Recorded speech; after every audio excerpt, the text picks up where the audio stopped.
Keith Thompson, welcome back to the podcast. Hey, Nick, it's great to be back. It's been a while since we've done this. It's been a very long time.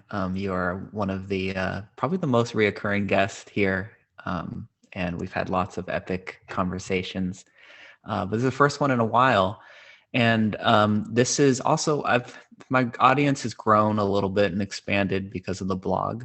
So I was thinking, let's start off with just a little introduction to you and to our relationship. So I can mention that you are a author of many amazing books, including Angels and Aliens, which we had an entire 2.5 hour discussion on before, and everyone should definitely check out. We know each other through Paul Hederman, which most people that read my blog or who watch or listen to this podcast would know about. We met through Paul Hederman at a satsang, and I think we probably had our first conversation at the coffee shop after a talk one day, and just been talking ever since. So that's a little intro to Keith. Very, very brief intro to Keith. And if you want to hear more of his story, you can check out some of our past podcast conversations. But today, I wanted to meet with you to talk because I had a very intense recent experience, as we were just discussing off recording before. We could call it a near-death experience. And you are the guy in my life that is like in so many other fields, you are the expert in that world, we could say, the near-death experience. And you have lots of very interesting thoughts and insights on that. So I wanted to come today to share my story with you and see your insights. And you also have had a similar near-death experience. And we can share that and just talk about that, talk about death, talk about mortality. And how's that sound? That sounds good. And and I'll take the expert designation lightly, and I know you mean it lightly, because there are experiences you have that have the effect of showing you how little you do know, and how that's just okay. That's really an okay place to be. Yeah. And the edge between life and death is one of those. I don't know many people who do come back from an encounter with mortality, who are really convinced that they have a lot of answers to give. Oh, actually, there can be. Yeah. That's one way to hold it. I notice there are some people who have a deep encounter with that and come back with great metaphysical details, and it might be because they got them.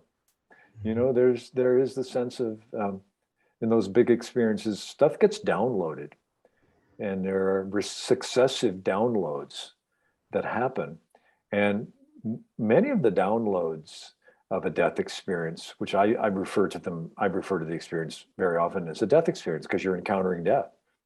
You're encountering what your whole being experienced as the end, impending mortal threat. That satisfies it.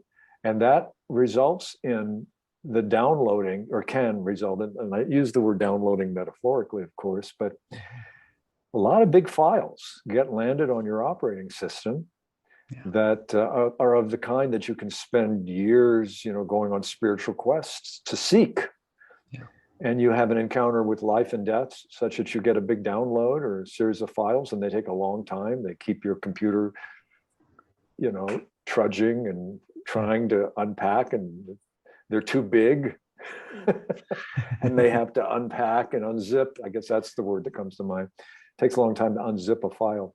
So anyway, that's just a big entree to, let's have this conversation. Who knows where we'll go with it. You most recently had a very arduous night coming home from the theater. I guess we could say, you going out to see a comedian you like, a podcaster? Yes. Oh, that's another good little story I'm going to tell you. But yes, so I was coming home from seeing a comedian. I love you bringing up the metaphor of download, because there have been some big downloads or some files that I've been unpacking. I wrote an article about the event, which was part of my way of processing and unpacking some of those hard to define and hard to articulate messages and lessons that came from that experience. And I think today could be another example of you guys watching me in real time trying to unpack and articulate what happened and put this into words. So let's give it a shot. So yeah, I went to a comedy show to see Duncan Trussell, one of my favorite thinkers, philosophers, comedians for almost a decade now. I've listened to countless hours of his podcast, Duncan Trussell Family Hour. He's been on Joe Rogan probably more times than I can count, at least a dozen times. They're best buddies. He actually used to live with Joe Rogan when he went through a bad breakup. And this is all pre-podcast when they were just comedians together. He went through a bad breakup, had nowhere to live, and he lived at Joe Rogan's house for some time. So he's just one of those very interesting, very deep, thoughtful people. And I finally, for the first time in 9 years, got a chance to see him live. I went with my very good friend and his brother. The show started in San Francisco at about 9 p.m. It was a late show. It was the last show on his visit to San Francisco. Night was absolutely fantastic. This is a little detail I have not shared with you or any of the podcast listeners. After the show, when we were standing in line before the show, we heard some guys yelling up at a window. It was at Cobb's Comedy Club, which is an all brick building, and there's like one little window there. Some guy in line was yelling up at the window, and we heard Duncan Trussell yelling down at him. He has a very distinct voice. If you've heard it once, it's kind of like, "Hey man," like very hippie, stoner sounding voice. And they're, having a little conversation. We said, "Oh, whoa, there's Duncan. That's probably the dressing room." So we go in, we watch the show. It was fantastic. We come out afterwards, and my good buddy, Alonzo, who's also been on the podcast twice, said, "Hey, I'm going to get you to talk to Duncan Trussell," right? Another little detail. This is 1 week after my birthday, after turning 33. He goes, "As a birthday present to you, I'm going to get you to talk to Duncan Trussell." And I was like, okay, man, I didn't think twice about it. I was like, go for it. I'm not going to stop you. So the window was pretty high up. It was about 9 or 10 feet off the ground. I had no chance of being able to get to it. My buddy's about 6'1", pretty athletic. He can jump. So he jumps up and taps on the window and a couple of times. And I'm sitting there a little embarrassed, like, okay, man, come on, let's go on and go grab some burgers or whatever. And he tapped a third time, and who but Duncan Trussell himself comes up to the window, opens up, and is down looking at us. And we were like, "Whoa, what's up, man? So good to meet you." And I said, "Hey, my name's Nick. I've been listening to your podcast for 9 years." And I told him, this is embarrassing, but I said, "It's on my vision board to podcast with you." I actually have on my digital vision board, I have Duncan Trussell, a couple other people that I want to podcast with.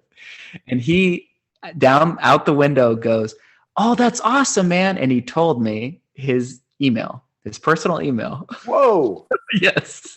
And which I'm not going to disclose here. He says, "Email me at," and he said it, and I took out my phone and I wrote it down. He said, "We're going to make it happen, man. We're going to make it happen." I was, "Awesome, man. Love you, man." And, it's a little 30-second encounter. So we left there feeling high as a kite. Whoa, we just talked to Duncan Trussell. Whoa, I'm gonna podcast with him. One of my dreams come true. We're very excited. We went and ate some burgers. And then I was back in my car by maybe about 1:00 in the morning. Show got out about midnight. I drive home to my home in Oakland, 24th and Telegraph, and I parked about 4 blocks away. I park in this little parking lot area, so my car's not exposed to getting broken into and all that. And I started walking home, and I was about half a block from my front door when I had noticed 3 men come from around the corner of the same street, and sort of saw that, it looked like it could get dangerous quick. I was sort of in one of those spots. I couldn't I was halfway down the block. There was nowhere to go the other way. My best shot was to try to get to my front door. And one of the men crossed the street, popped out from around a car, opened up his jacket and pulled a gun out, stuck it in my face. And he said, "Give me all your shit, empty your pockets." And that was the first time I ever had a gun pointed at my face. It was very, it's hard to put into words, but I just remember thinking, okay, give them everything you have. Obviously, nothing you have is worth more than your life. So I reached into my pockets, and then one of the other three men had snuck around. I was so focused on the guy with the gun in front of me, I didn't even notice. And he grabbed my arms as my hands were down in my pockets and sort of bear hugged me and picked me up off the ground. So I'm a little guy. I'm about 5'9". Yeah, I'm sure he was probably well over 6 feet. Very big, very strong. Squeezed me. I had no hope, but maybe to kick my legs, you know. And the guy with the gun, I was holding the gun, took his other hand and reached into my pockets, grabbed my phone, my wallet, my keys, and noticed that I had a car key, a Honda car key. And he said, "Where's your car?" And took the handle of the gun, the butt of the gun, and hit me on my cheek. And the first hit, I didn't see it coming, obviously. I mean, who would? And it was pretty disorienting. My glasses flew off. And I all of a sudden, the seriousness of this sort of, you know, as we had sort of talked about ahead of time, it's one thing to have a gun pointed at you, you empty your pockets, you walk away scot-free. But in that moment, it was starting to become clear to me, these guys don't really care about my well-being at all. They're willing to hit me with a gun. They're willing to beat me up. This is serious. I might not make it out of this. And I, with what little, you know, composure I still had, I said, "My car's about 4 blocks away from here, and it's locked away. You're not going to be able to get it." And right away hit me with the barrel or the handle of the gun again on the other side of my cheek. And it's a little morbid or whatever, but I joke that it almost felt like getting crucified because I couldn't even bring my hands up to cover my face because they were being held down. It could be said that you turned the other cheek. But I won't say that. No one would ever dare say that in a moment like this. It would be completely inappropriate.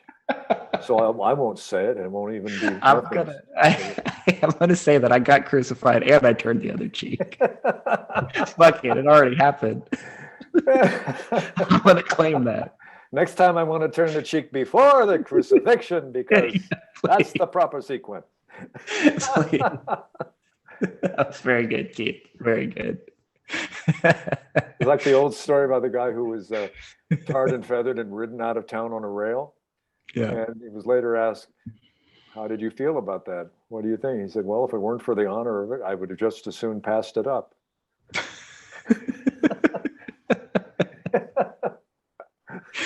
Yeah, it was kind of something like that. So okay, so all right, I'm getting bear hugged, eight two handles of the gun on either cheek, and he again pointed the barrel right in my face, being aggressive, obviously trying to scare me into bringing him to my car, which I wasn't against. I just, you know, I was trying to explain to them the situation. And when I think back on it, it's obviously hard to remember something that intense, and, you know, your memory gets, you know, twisted by right. Time and all that, and the retelling and all that. But that was the moment where I remember feeling how close to death I really was, because I seen the desperateness in this man. I seen the lack of concern. Obviously, he's beating the shit out of me. He wants to get this car, and he might kill me in the pursuit of wanting to get this car, or just out of frustration, you know, out of anger. And I'm looking down the barrel of the gun, and I remember thinking, oh yeah, this could be it. And as I wrote in my article, the thing that was at the front of my mind was like this feeling of sadness and sort of like what a shame it was that my daughters weren't going to have a dad. Like, man, it's going to end like this, you know, for what, you know, just walking home at 2 a.m, just for a car, for a wallet, for a phone. My daughters are going to grow up without a dad. And I remember feeling really sad about that, really, you know, hurt. And I sort of got my wits about me, and I said, my car is 4 blocks from here. Are you going to carry me for 4 blocks? Which got a little bit of pride for even being able to have a little bit of attitude. Right. Snarkiness. Right. A little bit of spunk. Yeah. Like, hey, this guy's got some energy. He's got something going here. You want to join our group? I said, call him Vinny. What's your name, Vinny? Are you going to carry me 4 blocks? And he hit me 2 more times. Actually, hit me. And then I said, you can keep hitting me. I'm trying to tell you my car's 4 blocks away. And I'm bleeding out my nose. I'm, you know, it's very swollen. He hit me again. And during those last 2 hits, it was, again, that was when I go back in time, when everything sort of slowed down, where I had sort of gone through it's a shame that my daughters are going to grow up without a dad. And then I also had this sense, this feeling of, you know, and I've talked with you about this. I've talked on this podcast, actually, my last one with Richard Lang, I talked about mortality, and that I think about death every day. And it's not from a place of anxiety. It's from a place of prioritizing my time and my attention and how I live this life. You know, I talk about the deathbed meditation of like, okay, if I was on my deathbed, how would I feel about how I've lived my life, and making decisions sort of based on that, as far as, you know, what's meaningful and what's worthy of my time and how I live my life. And that work that I sort of do daily seemed to come into that moment. And I remember thinking, this is what you practice for, and it's here. It's not practice anymore. You know, this isn't a test. This is real life. This is the lab, and it might be over. And I remember feeling, and it's okay. Like, you're good. And when I look back on it, I didn't beg for my life, and I felt fear. There was fear there, but it was like the peace at a certain point sort of enveloped it, of just like, yeah, there's fear, and this might be it, and it's really actually okay. You know, it's a shame, but it's okay. Which is such a blessing. That moment, you know, as objectively from the outside, as tragic as the moment seems, that was a great gift that I walked away. And who knows, maybe the next time I face death, maybe that won't be there, you know, but this time it very undoubtedly was. And I feel blessed to have that moment of, oh wow, I faced it. I looked death in the eye, and I felt okay. I felt content. It was really, really cool. So I had taken 4 shots by this point, and they were getting very frustrated. And I saw sort of the lights, red lights of a police car, and I heard one of the guys say, "Oh shit." I think there was 3 of them, so I think one was holding me, one had the gun. I don't know, but I assumed the third was sort of on the lookout, sort of a watch. I heard somebody say, "Oh shit, cops." And the guy was holding me, threw me against a chain link fence. I bounced off the fence and hit the concrete. Scraped myself up pretty bad on that fall. I looked down and I saw blood dripping down onto the sidewalk. And I heard them run off. I didn't even know which direction they ran. And I just sort of, you know, took a moment, and I looked up, and I again had this sense of like relief of, oh my God, I'm still here. And I know you'll get this, and I know some of my more non-dual listeners will get this. The lights are still on. I remember thinking that. I was prepared for the lights to go out, for the TV to shut off, and I was sort of like, okay, it's coming, and it didn't come. The lights were still on, and I very vividly felt so alive in that moment of like, yeah, the contrast of facing the possibility of the lights going out, and they didn't go out. The lights were on. I was there. And I remember feeling great gratitude at that moment. And then I sort of was disoriented, and my glasses had fallen off. Thank God they didn't break. I went and even found them on the ground. That was a little miracle. Put them on. And then pretty quick reality hit of like, okay, I'm out here in the streets of Oakland at 2 a.m. I'm beat up. I don't have keys to get into my apartment. I don't have keys to start my car. I don't have a phone to call anybody. I don't have a wallet. I have no identification.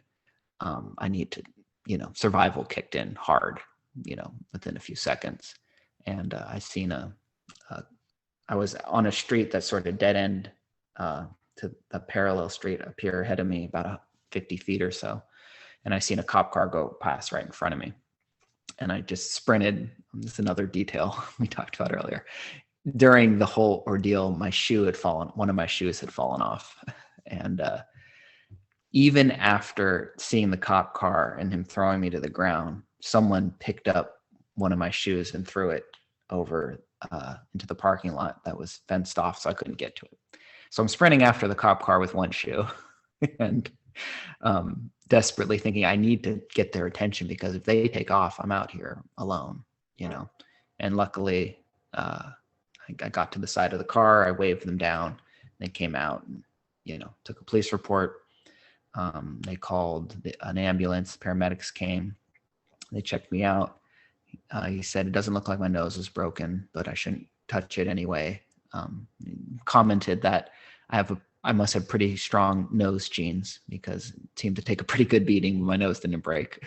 So I can't say that I have a strong chin, but I have a strong nose at least. And so they cleaned me up a little bit. I ended up getting a ride over to my buddy's house. This is all in the article I wrote, and knocked on his window. He let me in, very fortunately, or else I would have been sleeping out on the street that night. He let me in, my savior, Willie, who's also been on the podcast. And I cleaned myself up in the kitchen. He looked like he's seen a ghost when he opened the door for me. He saw me, and I gave him a hug. I went and cleaned myself up, grabbed an ice pack, put it on my head. And then we work for the same company. And it was my work phone that got stolen. And I said, hey, can you give me your work phone? I need to call our boss and let her know that my work phone was stolen. And just started all the logistics, getting my phone canceled, getting my cards turned off. They had about 2 hours to use my cards, and they didn't. It's funny. They finally tried at McDonald's the next morning at 8 a.m. So they did? They did, yeah, but I had my card shut off by then. So, I joke, the whole thing cost me $300 because I had to get my car rekeyed. That was the most expensive part. And they didn't even get a breakfast burrito out of it. No, exactly. I got away with a lot more. They didn't get much. I got nothing really in the whole ordeal. I forgot another very important piece. When after the beating, I stood up and I reached into my pockets to see if I had still had anything, because they reached in and grabbed, so maybe they missed something, right? And I reached in and they were empty, but for this coin, I put this in the article too. This will be for the people that watch us on YouTube. Memento Mori coin here, and it says, "You could leave life right now." Here on the back. So this coin that I keep in my pocket happened to be the one thing they didn't take. Memento Mori is Latin for? It was Latin for remember that you will die. Yeah.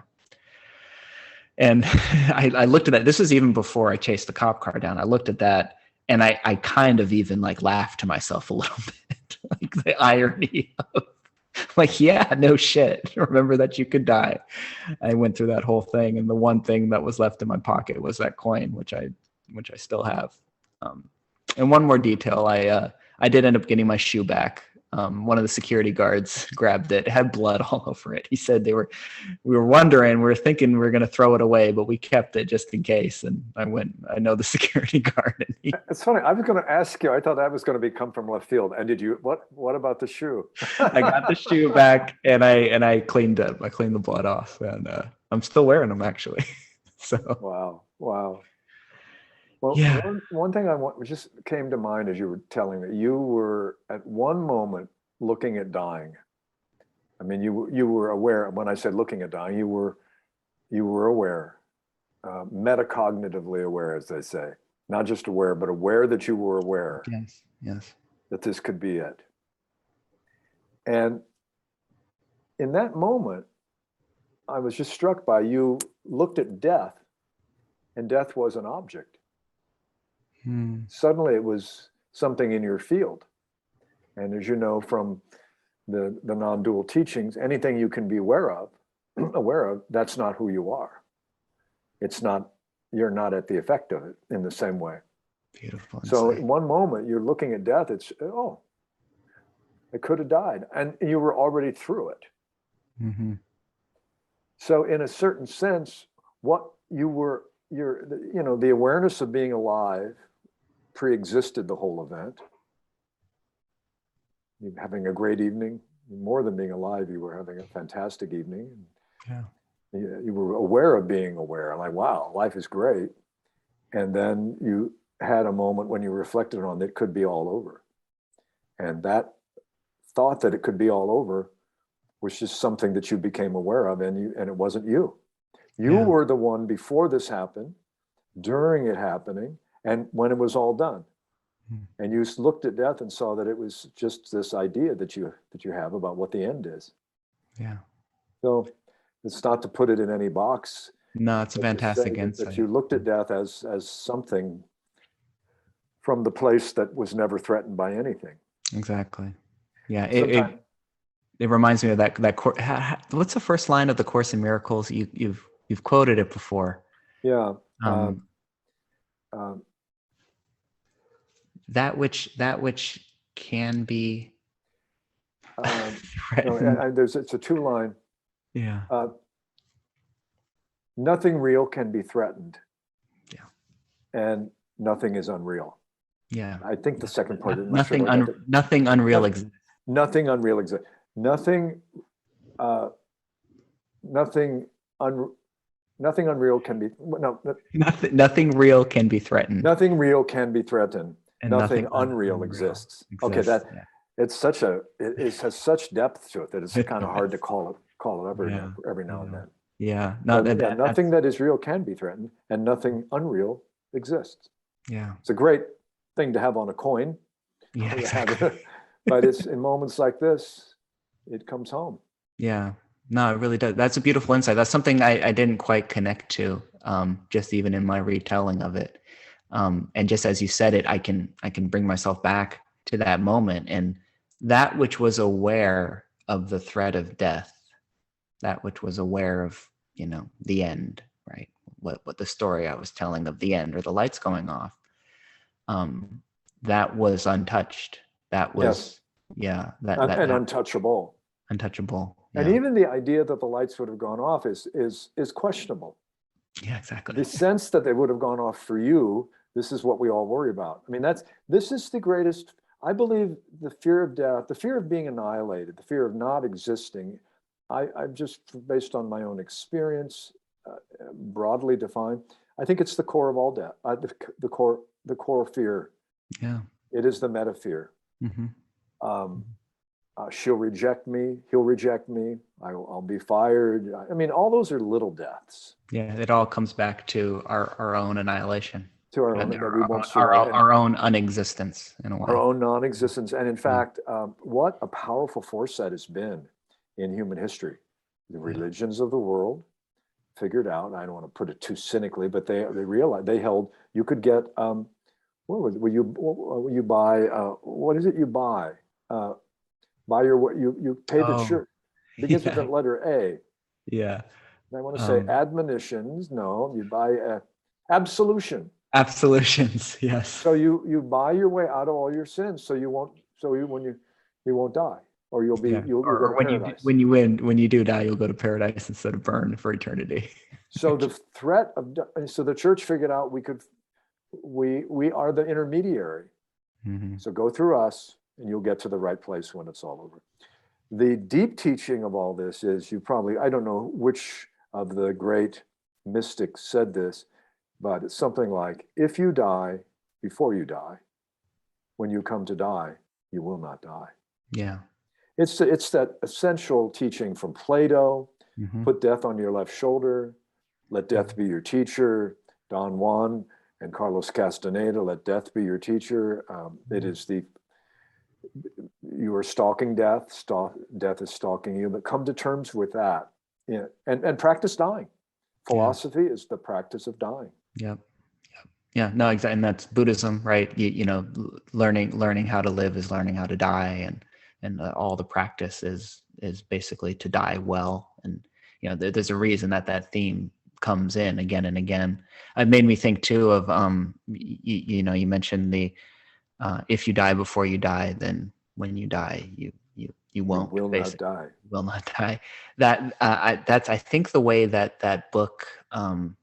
I can't think of the name of it, but it's on the Eleusinian Mysteries. The Eleusinian Mysteries. Eleusinian Mysteries. Yeah. That there's an idea that all these ancient, like Plato and Marcus Aurelius and all these great philosophers back in the day went and took some form of psychedelic.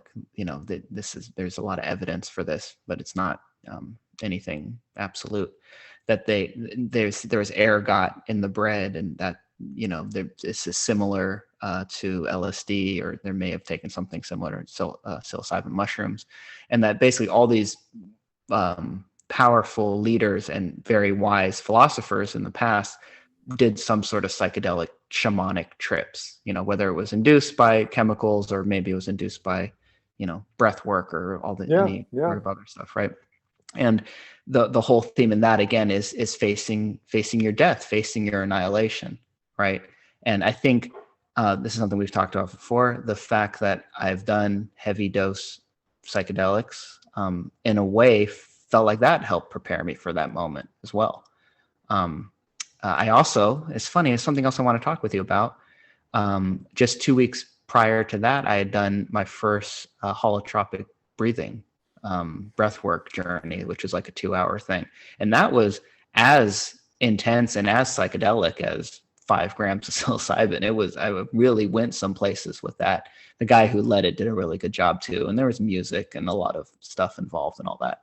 And so, that was very cathartic. I was in a room full of probably over 100 people laying on the floor on yoga mats, doing breath work with a blindfold on. And people were screaming and crying, and it was very cathartic, and laughing and all that. I didn't quite have that cathartic of an experience, but I definitely went some places and looked at my life as an entirety, and the whole human experience and what we're here to do and all that. And I'm sure that whole exercise helped, because 2 weeks later I faced it in a non-consensual way. I went in there and breathed my way there, but in this case it was forced upon me. And I think it's a perfect thing to cite, that preliminary, the breath work and also psychedelics, because what's remarkable about psychedelics, we tend to assume that because we get lit up in a psychedelic trip, it's the most luminous, hyper-real, hyper-luminous thing that we can imagine. We would tend to assume the brain is in moving into overtime. Yeah. But in fact, it's actually all the electromagnetic, all the measurements of the brain indicate that the brain is remarkably quiescent. Doing less work. Does less work. And in fact, what gets taken offline is the DMN, the default mode network, both in psychedelic trips and meditation, and I think holotropic breathwork. The significance of that is to say it's taken offline. The part of the brain that gets shut down is the part of the brain, the default mode network, that correlates with the sense of an executive function or the sense of me. The doer. Yeah. The doer, the sense of a separate self, the illusion of a separate self, the enduring illusion, the pragmatic illusion, Not a bad thing to know that you are a separate self when you're driving a car, or to assume that you are, or going to the grocery and opening the door for someone after you. No, after you. But it went, and that is why very often what happens in these experiences is a sense of annihilation. Yeah. Ego, that's what ego death is. Mm-hmm. You're not really dying, but your sense of who you are is under assault. And it was, so you're right. You practiced dying. You went to the Eleusinian mysteries, whether or not they did involve psychedelics, I think they did too. But even if they didn't, they had procedures, blindfolding. Yeah. You'd be taken out of the light into a dark area, or into a dark area and then into the light. There were exercises meant to induce altered states of consciousness, and almost certainly ergo was part of that. Yeah. So you had an experience of a practice session. Yeah.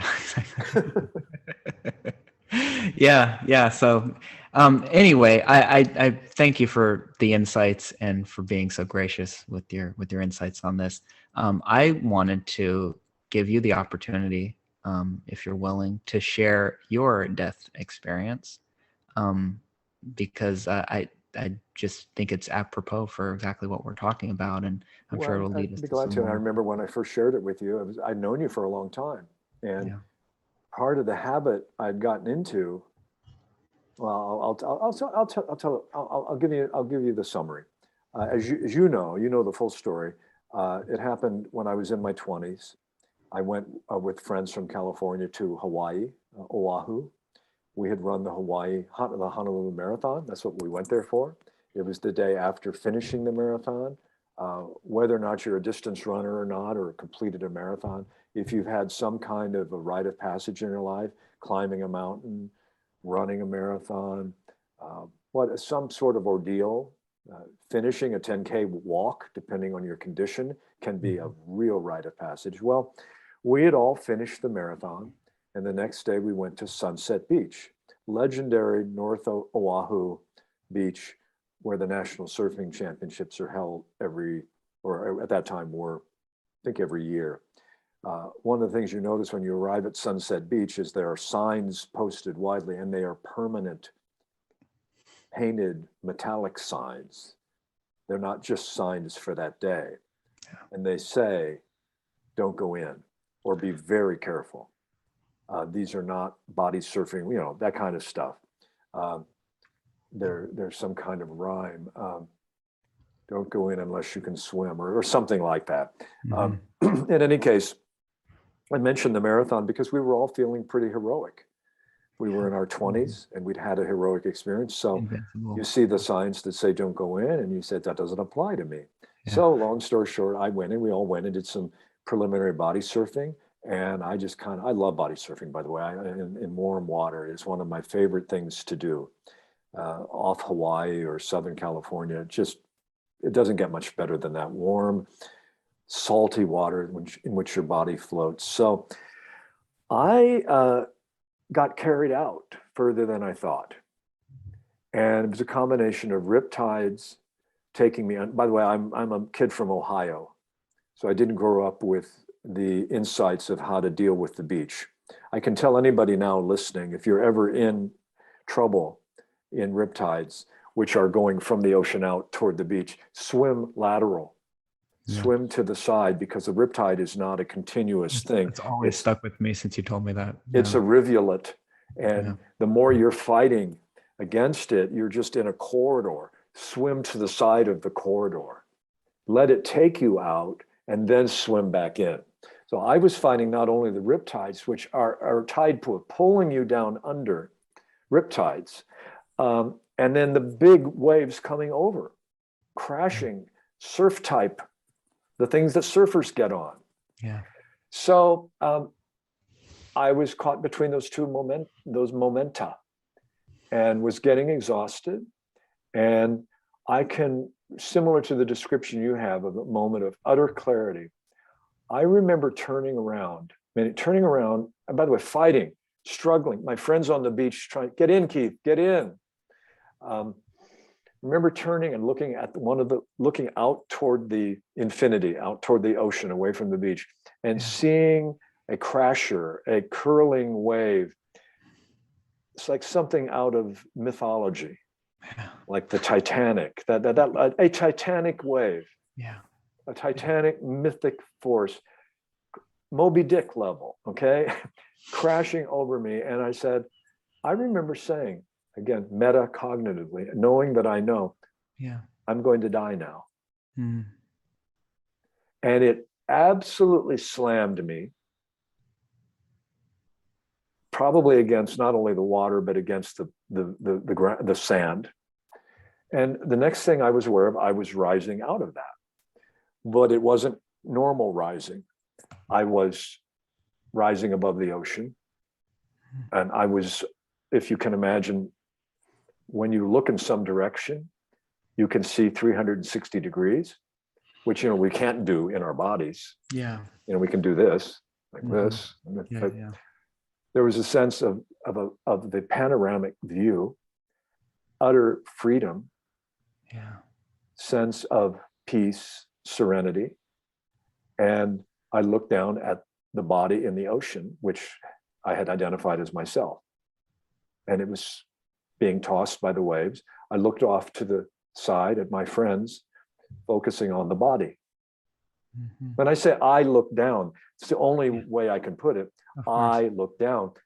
The sense of I had become everything. That sense of I was the panoramic 360. Yeah, and so non-located and everywhere at once, everywhere at once, and no place in particular. And I remember then the next thought I said, so death isn't death.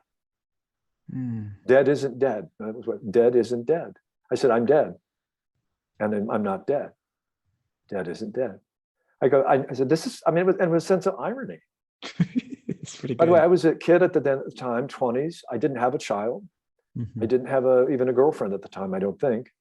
So I wasn't saying goodbye to anybody really. I actually had the thought in this sequence that there would be a funeral held, and there'd be a lot of gnashing of teeth over some scenario that they didn't need to worry about, because I was fine. And everything is fine, and you'll be fine, and there's no end to this. This was just coming through. Next thing I heard was when my friends on the beach, one in particular named Mary and Jim were a couple, and they were there together. And Mary and I were just buddies. Jim and I were buddies too, just a good platonic friendship with both of them. So Mary was on the beach and she was anguished. When I say, and I could hear her voice like talking at the pitch that I'm talking. She was saying to one of our friends who was also part of our party, she said, I told him not to go out there. I told him it was too rough. Why didn't he listen? And I was aware of hearing that. So I went to her. I don't know what that really meant, but I became next to her and I said, yeah, I'm fine. Everything's fine. Not only, she wasn't hearing me, I could hear her. And I realized that's the way it worked. Oh, I'm out here. I'm dead. I'm talking to Keith. The body was still getting thrown Keith. The body around. was out there. And I don't know if Keith had. So I'll never know. I don't care whether it was a clinical death, how long my heart did stop or didn't stop. There's a friend of mine who is a teacher in the Rudolf Steiner esoteric tradition. I once told this story. He said, Keith, you need to stop calling this your near-death experience. It was a death experience. You had existentially died for all intents and purposes. You're dead. It was you're dead. So anyway, I've sort of let go of the near-death thing. It's a strange kind of hedge, the near-death thing. It's extreme. And also, so here's the funny thing, Nick, and I think I told you this. This was about 4 years earlier. A guy named Raymond Moody had written a book that would become famous called Life After Life, in which he introduced the near-death experience based on a compilation of these kinds of events that had been reported since classical antiquity. There are death experiences in mythology, in the great philosophers, but in our materialistic society, it's not possible, so it doesn't exist.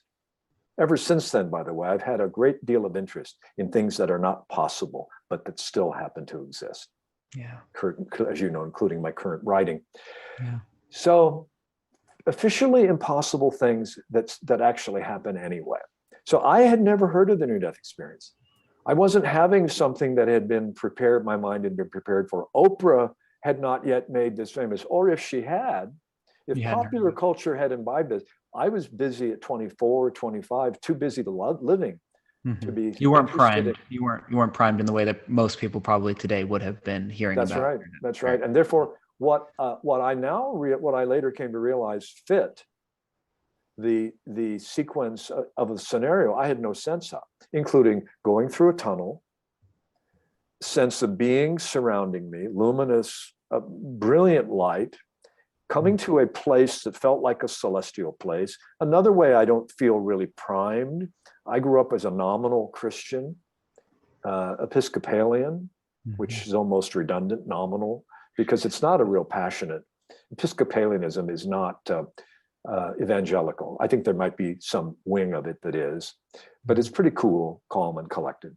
Like Catholicism perched at the highest end of the Protestant tradition. That's one of the Episcopal faith. A lot of symbology, stained glass windows, incense, and chanting.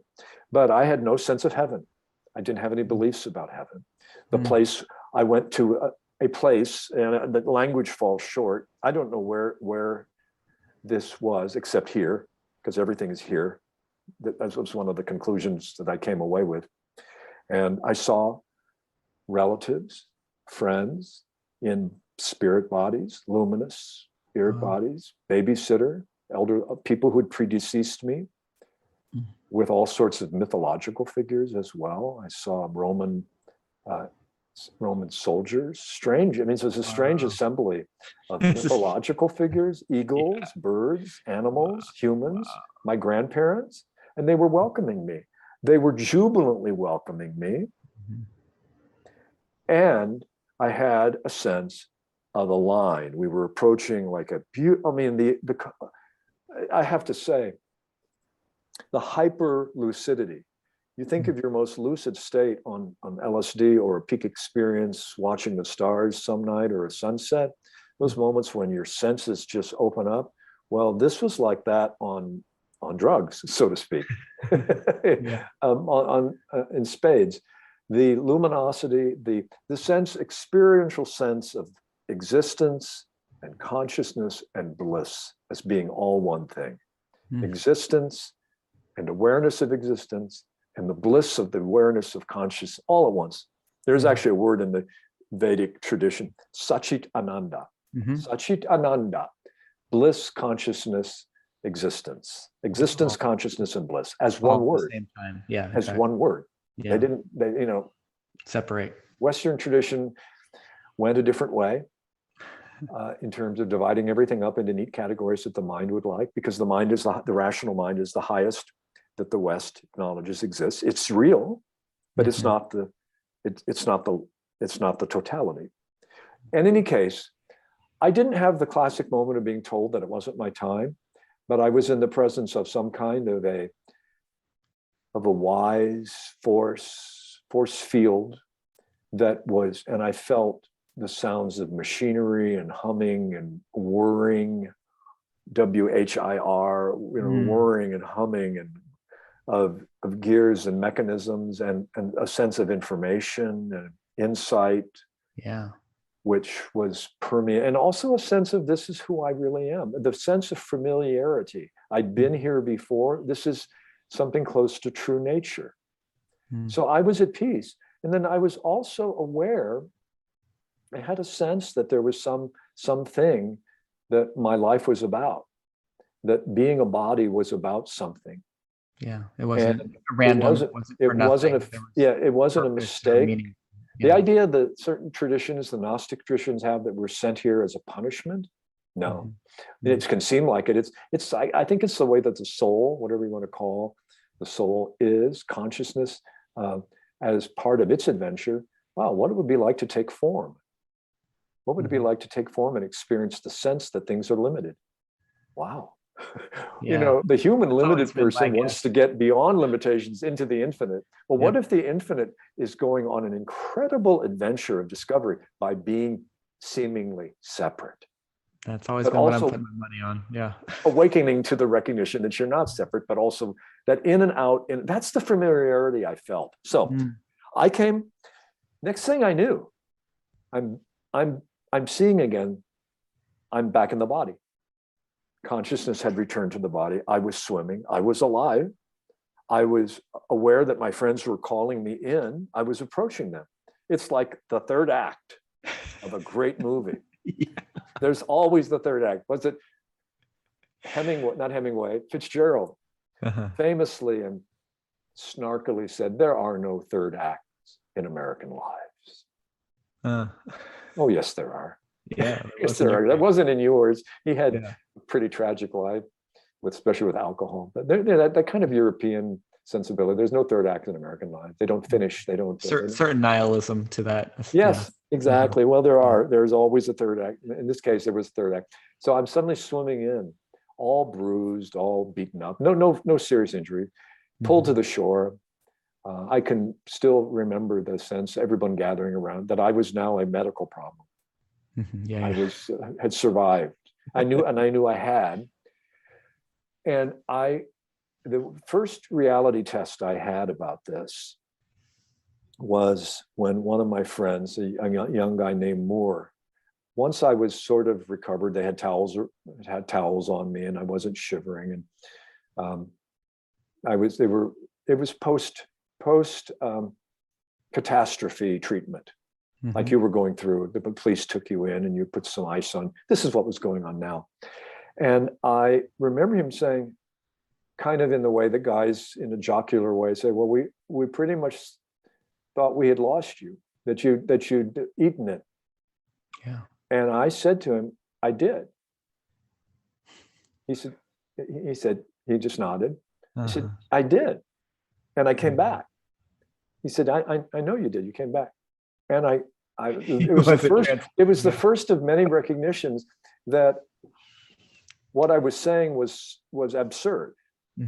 Yeah, exactly. And I also didn't know to say I had a near-death experience, like they say in the books. You didn't have the framing, yeah. Didn't have the frame. And I have come to recognize that, whatever, you say you're grateful or I appreciate, I'm actually glad I didn't have it, because it set me off on a journey to understand what it had. But I will tell you, the major realization I had for quite a long time was, there's that line from the German poet Goethe, tell a wise man or else keep silent, for the mass man will mock it right away.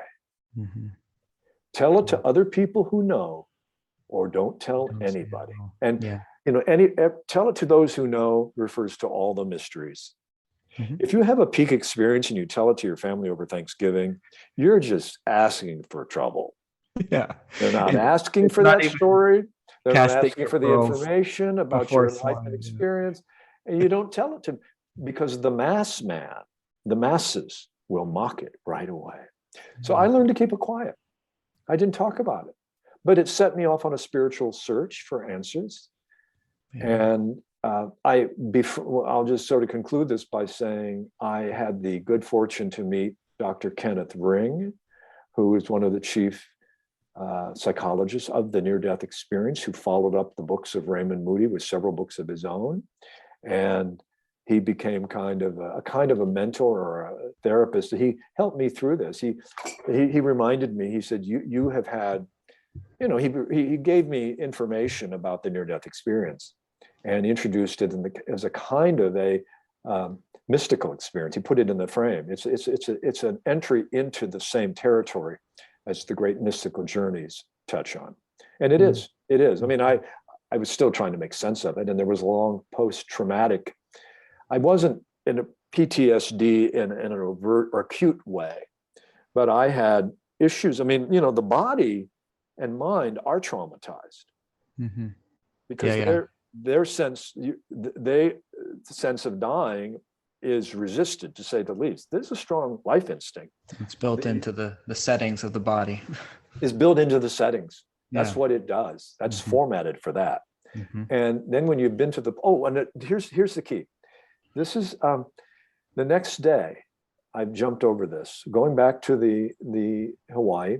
The next day, after I'd had food that night and had a decent night's sleep, and the next day I was I was Keith again. I said to Mary, let's go for a walk. Or maybe we went for a walk. And I said, I want to tell you something. And she said, okay, what? I said, do you remember when you were at the beach watching me? She goes, yeah. She, I think, kind of wondered why I would bring that up. How would I know that?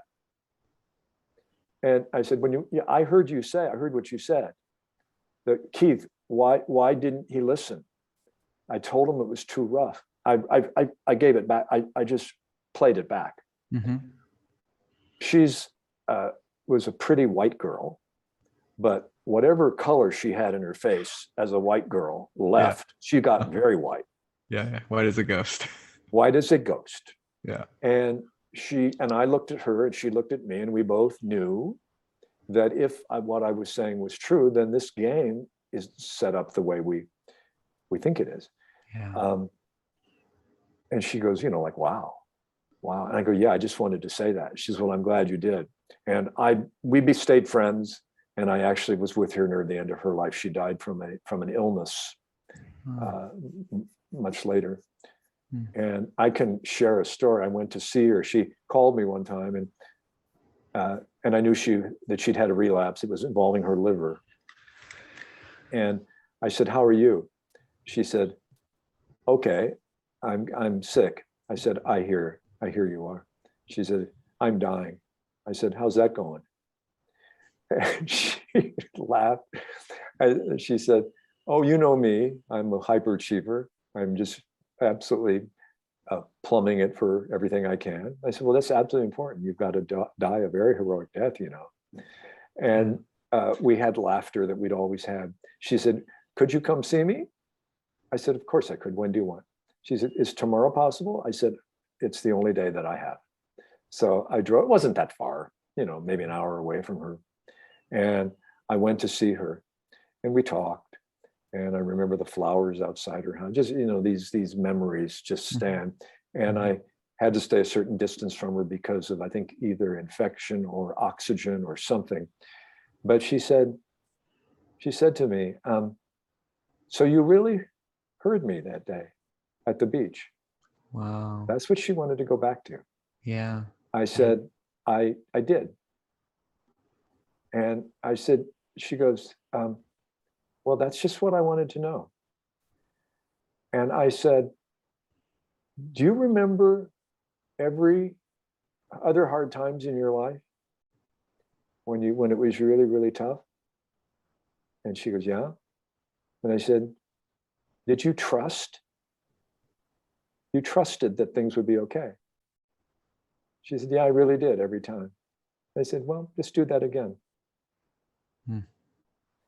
And her eyes lit up and my eyes lit up, and I don't remember what else we said, but I essentially gave her some kind of assurance. I didn't teach her anything. I didn't give her any aphorism. Yeah, it was. But you can trust. You can trust being. And did you always trust being? And that's one of the things I realized. I don't think there's ever an end. There's an end to, this incarnation will end, but consciousness that carries it all. Well, I will say this. I will just say this. I don't know with metaphysical certainty, and I don't need to know with metaphysical certainty. But I do know what left me that day was the fear of death. And I didn't know it until I began to be around death, until I realized my attitude had changed, until I sat with my mother at hospice. And there was a part of me that is not worried and is not worried. I don't know what form it takes. I actually know there's some pretty good clinical evidence a couple of psychologists have done. Ian Stevenson at the University of Virginia for reincarnation. People who were born and remember lives in Indian villages, and they remember wounds they had in their bodies in the former life that correspond to birthmarks in this life. There is some really weird stuff. But I'm also aware that I was visiting with people in my post-death experience that's in a context that seemed like heaven. Yeah. I don't have to reconcile those two. Yeah. They may be different stages. It may be that the immediate post-mortem situation is something where you can meet people. There's always one level where you encounter people in their spirit bodies, if you will. Yeah. And then there's also a sense in which maybe that continues, and then something else is reincarnated. I don't know. All I know is I've lost any fear of it. meaning I don't know how the demise of this body will happen. I don't know what pain there might be, but I'm not worried. I trust being. I've come to trust being. And that is something that I shared with my mom when she died, when she was dying, and I shared with my friend Mary. I'm not a teacher of that. I'm just a human being. But anyway, that's revisiting. Beautiful, beautiful story. Man, that felt like a spiritual experience just listening to that. I've quoted you on that before. I've come to trust being. I think that is the most powerful. We could call it like a suggestion. We'll say someone that is facing immortality, sickness, or whatever's going on, and it's impossible to have a formula for some way to put them at ease, because it's a completely subjective first-person experience going through facing your own annihilation, facing your own non-existence. But personally, and I've shared it with a few people, and everyone that sort of gets it. I've quoted you. I've come to trust being. And I now remember what I said to Mary. I said, "You remember other hard times in your life?" Yeah. She said, "Yes." "And you thought the worst?" "Yes." She goes, "Did being ever let you down?"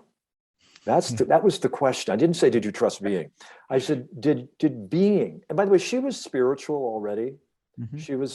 She'd become a spiritual seeker, and so the language was not as awkward as you might think. Like, to trust being, she knew what I meant. She's sort of existential in her passage. So I said, "Did being ever let you down?"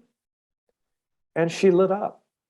Yeah. She got the connection. Yes. There's no being. And that's why when, one of the topics in the philosophy of mind is does consciousness survive physical death?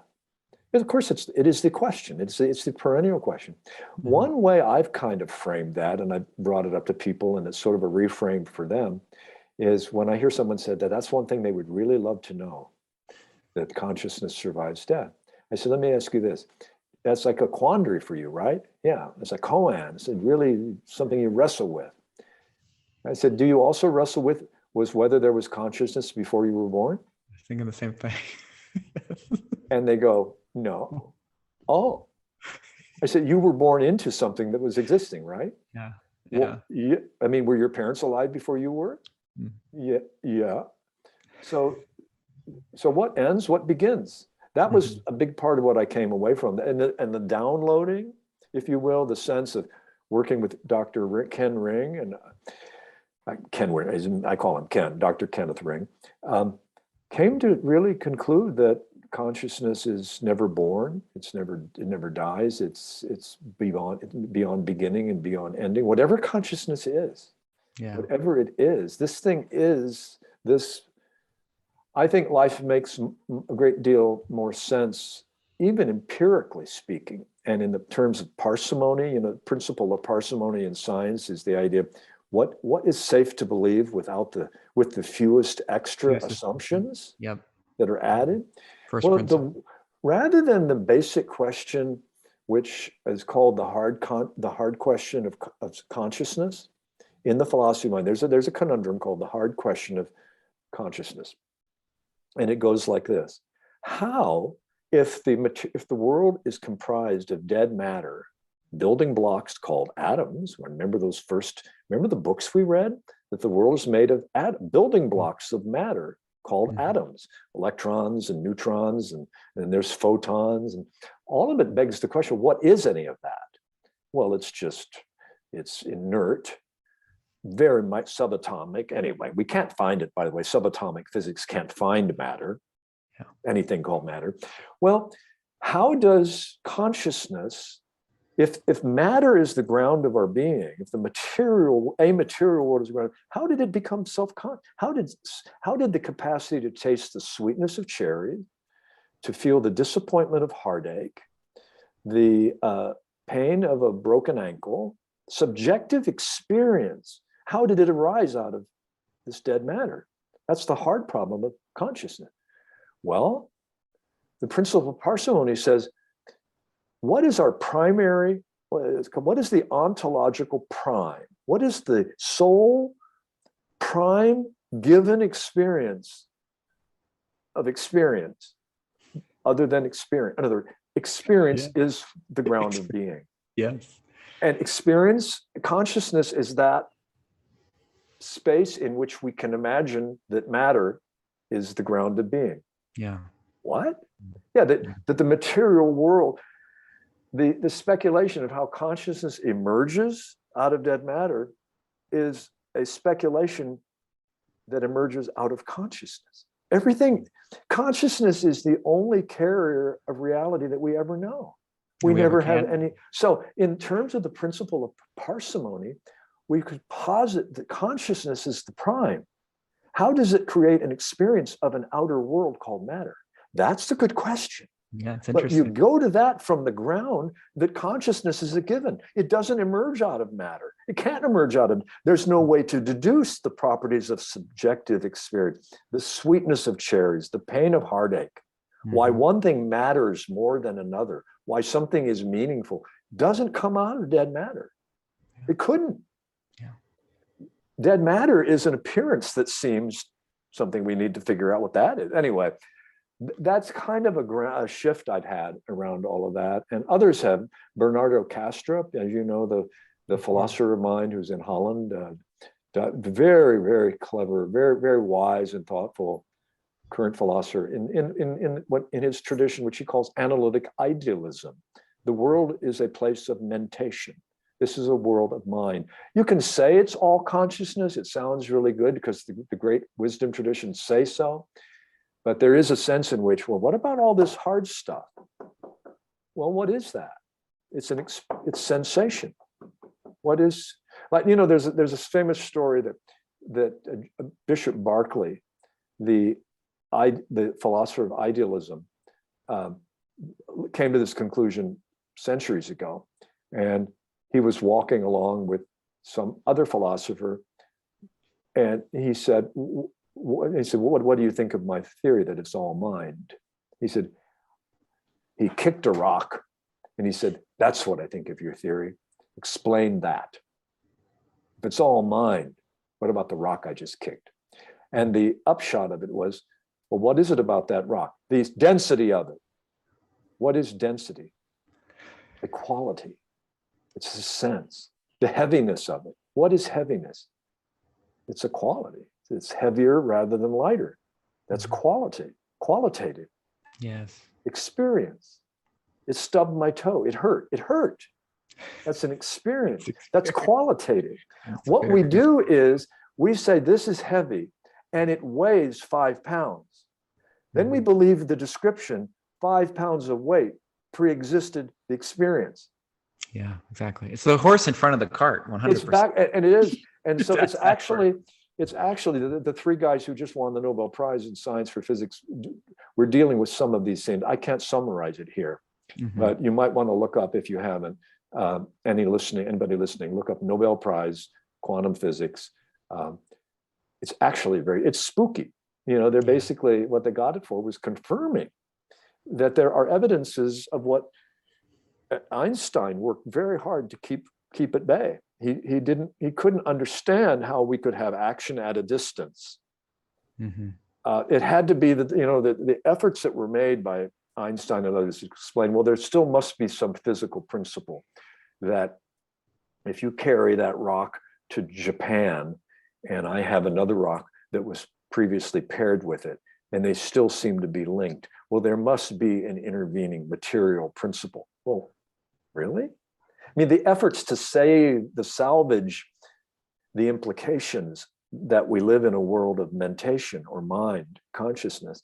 It doesn't mean that the sense of anything has to change. We still have all the empirical evidence of life, but it isn't dead matter that has to suddenly explain how did it become self-aware. That's no longer the issue. So it doesn't mean that you resolve it and you have pat answers, but there's a certain sense of living with the mystery of all of it that is much more exciting. Well, I gotta say, Keith, I thought that talking about my experience and your death experience would lead us to some cool places, and it definitely did, because that was a absolutely brilliant stream of consciousness, on consciousness, on experience. It's just fantastic. And we talk about this stuff all the time. And I'm glad that the listeners are getting a little sneak peek of our many awesome phone conversations and this kind of stuff that we explore, because it's just, there's like nothing else there's other things I would like talking about and I'm interested in, but this is the fundamentals of, our day-to-day, moment-to-moment experience. Is what is it that is aware? And it's the first step that's missed by so many people and so many experts and so many that are asking the deep questions of reality and who we are and what we're doing here. Is what is it that is aware? As you're saying, you can measure a rock and it weighs 5 pounds, and that proves that this is a separate, thing that eventually some form of that matter became alive through biology and eventually became humans, and we're this very complicated thing that suddenly became self-aware and became able to measure these things that were already there. The rock weighed 5 pounds the whole time, but we finally became intelligent enough to be able to go and measure it.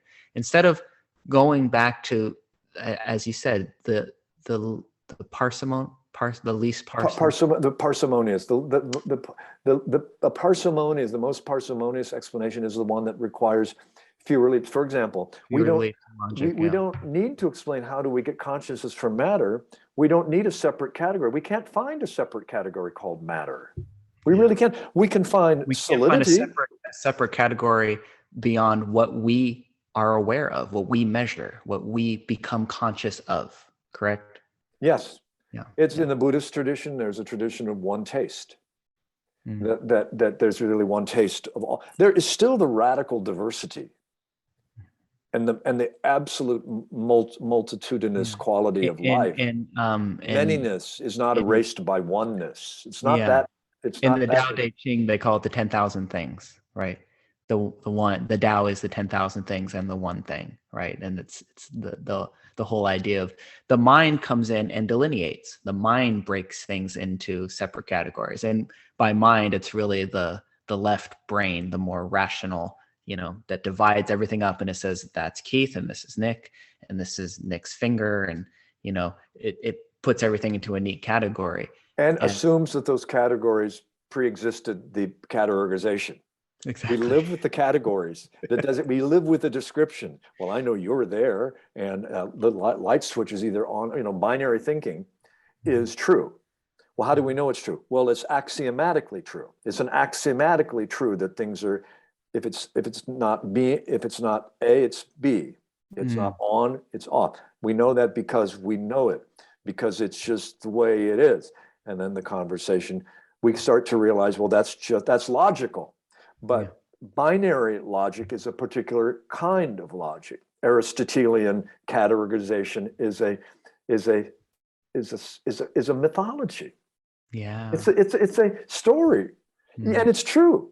A light switch is either on or off. It's not that's not true. But as the final truth, I don't know. I don't think we could say that it's there are other kinds of logic called intuitional logic that anyway, we designate things, we describe things, then we believe the descriptions pre-existed the describing. We lose touch with the very being of, or the knowing, and we don't know what awareness is. That's the thing, we don't know what it is and what consciousness is, except it's our most reflexive, ontologically immediate experience. We open our eyes. I am.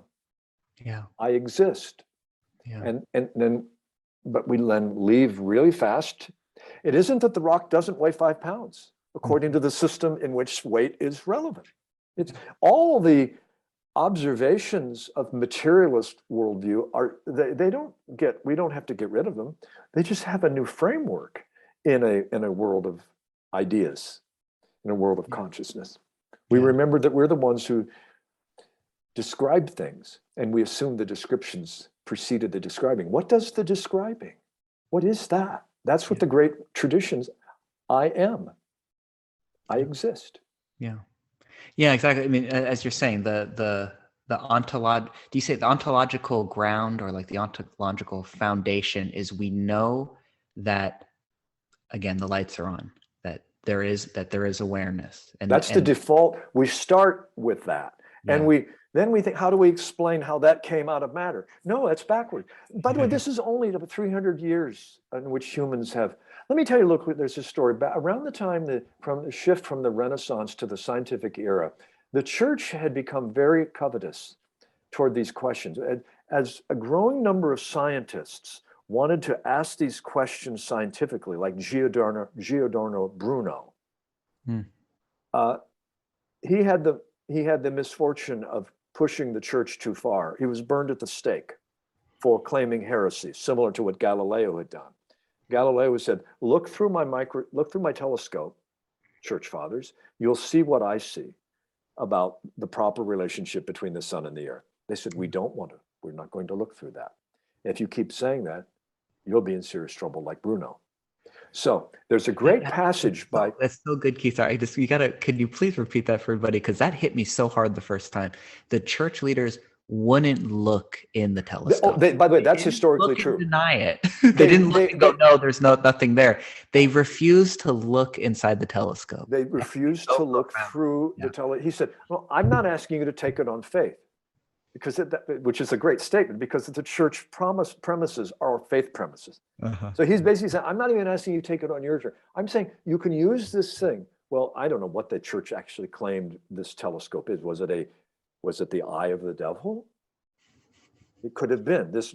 No, we're not looking through it. And if you continue to say this, you'll be in house arrest. He continued to say it, and he did spend the rest of his life in house arrest. Something around 1966, the Vatican went back to that case and confessed error. Wow, and they did it they were doing a little bookkeeping. Oh, and as far as the Galileo incident, he was right. Thank you. We move on. Everything else we ask you to take on faith is still true. But so here's the point. Around that time, one of the philosophers of the Enlightenment, Denis Diderot, wrote a letter to one of his colleagues, fellow empirical rationalists, actually atheists. They were so turned off by the church's opposition to exploring the natural world, they made the decision you could only be an atheist. That's, in my view, not required. But the point is, Diderot said to one of his colleagues in a letter, the church says we are not to intervene in the inner life. We're not to pass judgment on spirit or mind. Well, we'll work with what we call the material world. And then Diderot said, a materialistic view of the world doesn't really work, but we'll take it as a cover so that we will not be burned at the stake like Giordano Bruno. Now, you unpack that statement. He said, we'll do our investigations of the material world. But even they were already men who realized that consciousness or mind or essence or spirit preceded everything else. They created a pragmatic, all right, we'll move over here. We'll work with matter. And the church says, oh, good, matter is not real. You guys can have matter. You can work with numbers and quantity and spin and mass and velocity, and you can go to town. Go to town. Newton, play with this stuff. Copernicus, the universe is all clockwork. Yeah, do that. But the church got the inner life. The church got interiority. And the scientists were allowed to play with this realm of matter, which Diderot essentially admitted didn't exist. But they could work in they could work in a domain of reality as long as they didn't call it something that would compete with the church. Well, that is a great parable for the uneasy way the material universe came to be seen as separate from consciousness for pragmatic reasons. These were men who had seen Bruno get burned at the stake. They didn't want to have that. So they satisfied themselves by doing geology, chemistry, working with the dead stuff called matter, all the time aware that, we are conscious, but the church has claimed priority on consciousness. So I mean, this is factual, by the way. Yeah. Diderot wrote that letter saying, it's not a good model.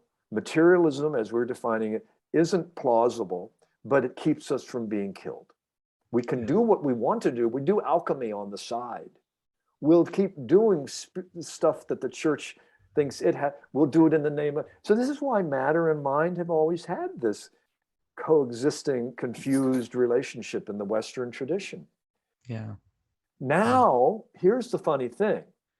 The fun thing is that the church and the role of the church these days, as you know, is being played by science, in the sense that scientists are now, rationalistic science says to the field of parapsychology and paranormal studies, oh, that doesn't exist.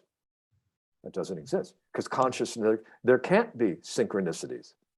Mind and matter can't, oh, that's purely coincidence. So the UFO, as you know, I'm studying the UFO phenomenon. Yeah. I'm writing about the presence of the UFO as this strange bobber. I use it symbolically speaking. The UFO lurks as one of the last windows into, it's an anomaly. The UFO is an anomaly. Paranormal experiences are anomalies. What is an anomaly? They're not intrinsically anomalous. They're anomalies to the materialist worldview. Yeah, they don't fit. Right. That's what makes them anomalies. And as anomalies accumulate, there's probably, well, there's going to be, this is the hope, there will be, maybe not even in our lifetime, but the way Thomas Kuhn, in his wonderful book, The Structure of Scientific Revolutions, which studied paradigm shifts, how does an existing paradigm come to have so many anomalies that it gathers the attention of a new generation of scientists who study the anomalies? For example, the near-death experience is a very good example.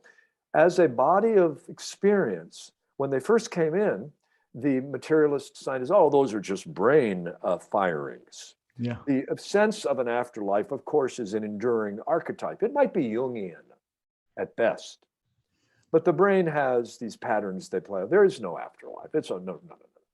But there are too many anomalies now. The near-death experience, the UFO phenomenon, the widespread recognition that telepathic experiences happen, precognitive experiences happen. Mm-hmm. And we learn to say, well, that was just a coincidence. We kind of learned to, because we're trained in an assumption that assumes separation and division. Okay. But hopefully, with enough anomalies from enough direction, a new worldview will begin to sort of, I guess what I'm saying is, 50, 200 years from now, the new books of science will be written, and somehow paranormal stuff will be part of reality. And there won't even be a chapter on how it was fought. That will be maintained by someone will write a book about that. But actually, as someone has said, when the UFOs are finally, by the way, as UFOs, I don't know what they are. They're not necessarily extraterrestrial spacecraft. There's an anomaly of mind and matter and light that interacts with witnesses, that turns off cars, that seems to take human beings inside dome-like structures, appear experientially so, okay? Mm-hmm. Yeah. Maybe these are alternative dimensions of reality. I don't know. But the point is, phenomenologically, there's something going on that can't be explained in the current scientific parameters. That's the key. And when it's eventually acknowledged to be a part of nature, the debunkers will actually claim credit. They will actually be there first at the science conferences to say, well, we were saying all along that we were open to the possibility that, no, you weren't. We have you on tape ridiculing the witnesses. Oh, no. Pay no attention. Pay no attention. We discovered UFOs. We've been saying all along that paranormal phenomena are real. That's always the way it is. The ones who write the story claim to have discovered the anomalies. But in any case, knowledge does advance. One more story along the same lines. Around the 1700s, there were villagers reporting throughout the United States that rocks were falling from the sky. The learned men of the time in the academy said, no, they aren't. That isn't happening. So they would bring the learned men from the academy into the fields and point out these rocks, which had signs of burn burn marks. The first hypothesis of the learned men of the academy, the rationalists, was, oh, these are rocks that have had lightning. Lightning has hit these rocks, and these poor villagers thought the rocks came from the sky. Yes, these are rocks, and there are burn marks. Well, the burn marks was that they were actually called meteors, meteorites. Yeah, but that didn't fit into So they were coming. There were rocks coming from the sky and landing in the field with burn marks. So one minute they couldn't be happening, and they weren't happening. The next minute they were, and the men of science got credit. They discovered meteorites, just like Columbus discovered America. Well, tell that to the people who were living here. You didn't discover shit. We were already living here, and it's not ours anymore. Yes. Thank you. Yeah. Yeah. So that's a lot of territory, but that's a lot of really awesome territory. Actually, you did mention one thing, which I one of my favorite metaphors of yours, if we could revisit. You mentioned UFOs as the bobber on the surface. Could you go into that? I'll play with that a bit. It's a metaphor I like, because it's like, imagine just think of a fishing situation. A fish going. By the way, a fish is the last. The Chinese aphorism that fish is the last to know that it lives in water. Of course. Because it's the only medium it knows. It doesn't know of water or non-water. And there's no speculation about it. This is just where we live. It's like in the wonderful novel by Richard Bach, Jonathan Livingston Seagull. Jonathan was the one bird that wanted to fly for the fun of it. Yeah. He loved doing all his massive maneuvers, and the other members of the flock were scandalized by it. We've lived to catch fish. Yeah. That's all we live for. Oh, okay. So with that in mind, one day a fish is swimming and notices this luminous thing on the, doesn't quite know it's on the surface, but it's a bobber. And there's also a line with a hook. But in any case, there's a bobber.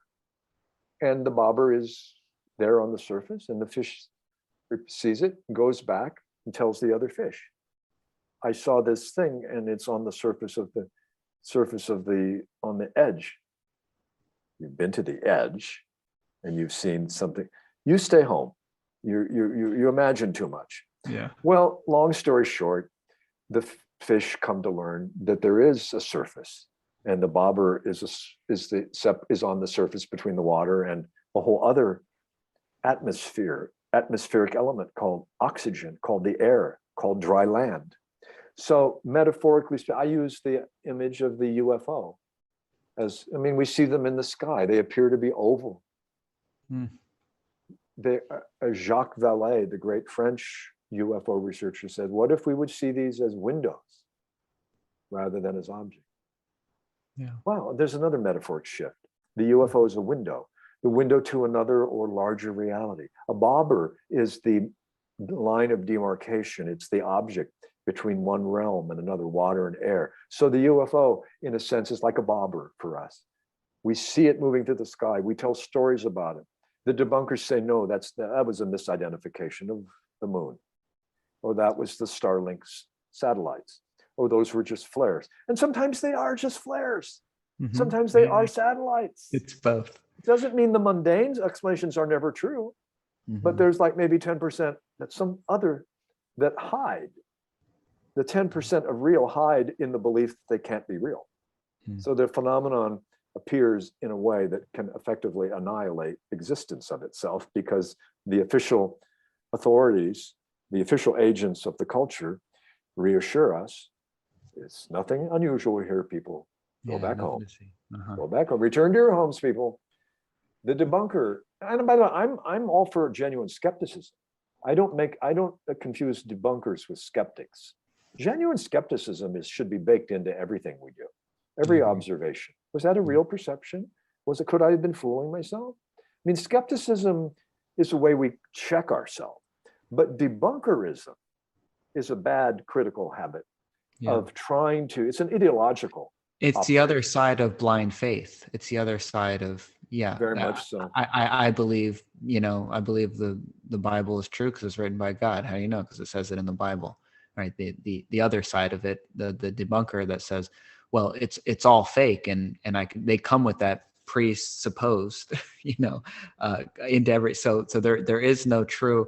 Can you talk a little bit about your definitions? I love the way you talk about empiricism, like what true empiricism is when it comes to approaching something that you're looking into, researching, and just kind of Yeah, in. it's a kind of a fancy word. We don't even use it very much, like what empirical reality. Empiricism is a school of, it came out of a school of philosophy and actually a school of science that William James, really the great American philosopher, psychologist, amplified with his theory of radical empiricism. Empiricism is essentially, why don't we start with direct experience?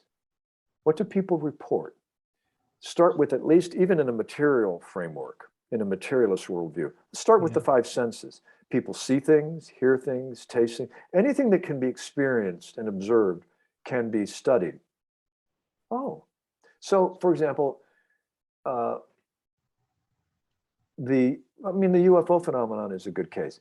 A phenomenon is what appears. We don't know what's behind the sightings, but empirically we can collect the witness reports. Empirically, and we can separate their appearance.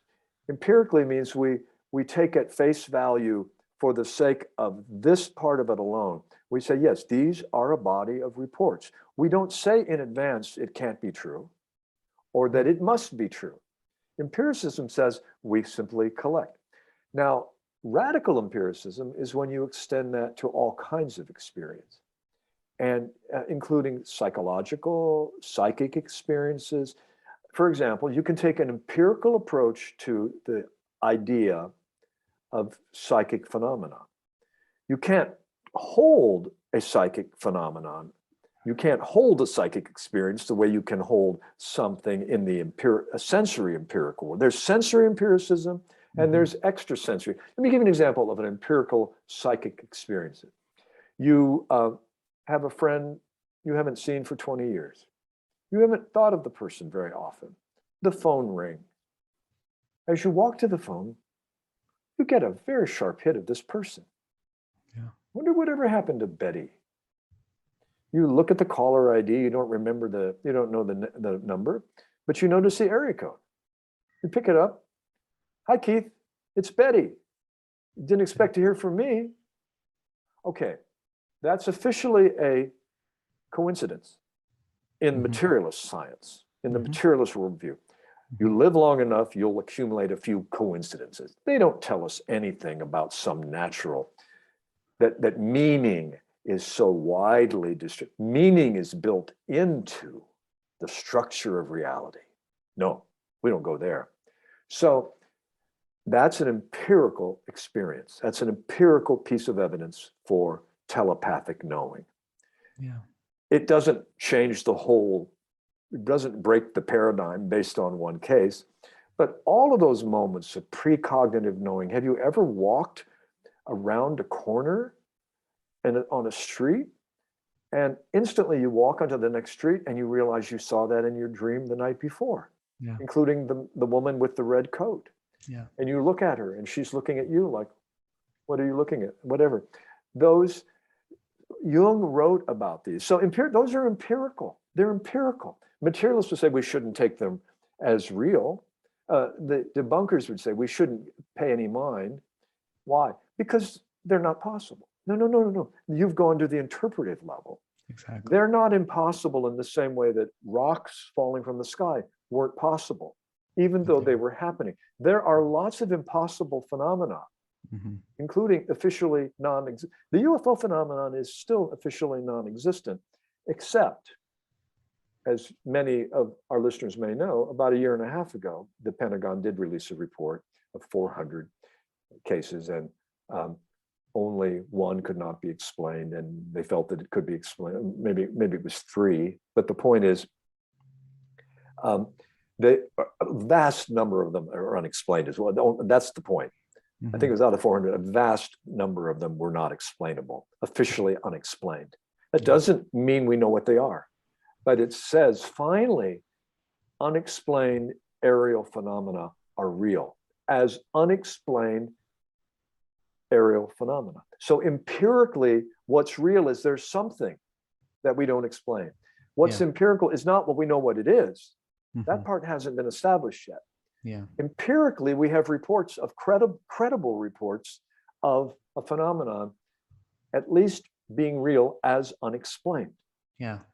Yeah, it's true intellectual honesty, and it's true like personal humility to not be so ignorant to believe that just because something is phenomenal is non-explainable is we're gonna put that in the box of, well, then it's of no interest to us, when constantly there's things that are unexplainable that have incredible value to us personally, to us as a culture.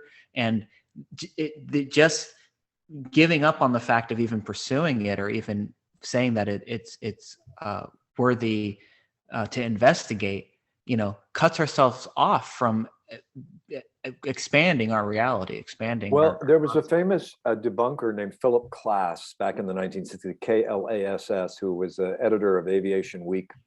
He became a hobby debunker. He didn't call himself a debunker. He simply was a rational, critically minded guy who went into this crazy field of ufology, UFO research. And he, at least at one point, I don't know if he ever fully understood the consequences of what he was admitting when he said this, but he told one reporter one time, "It sounds like, Mr. Klass, you're saying that if we knew enough about every UFO report, we would find that they all have mundane explanation." Klass didn't miss a beat. He said, "Exactly. That's my position." Well, there's many ways to describe that position, but it ain't science. Yeah. Because you don't say in advance, if we knew, it's purely hypothetical anyway, but to say in advance, if we knew everything that we needed to know, we would be able to explain them all prosaically, is not the way, say, the great Richard Feynman, the great physicist, he would have said, those are the ones we want to investigate, the ones that don't have, that Those continue to, they continue to outdistance our, we separated 90%.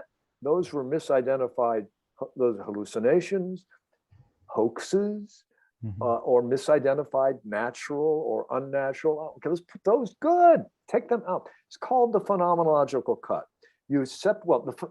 So what you do, you separate all that, there's 10% left, only 1 out of 10.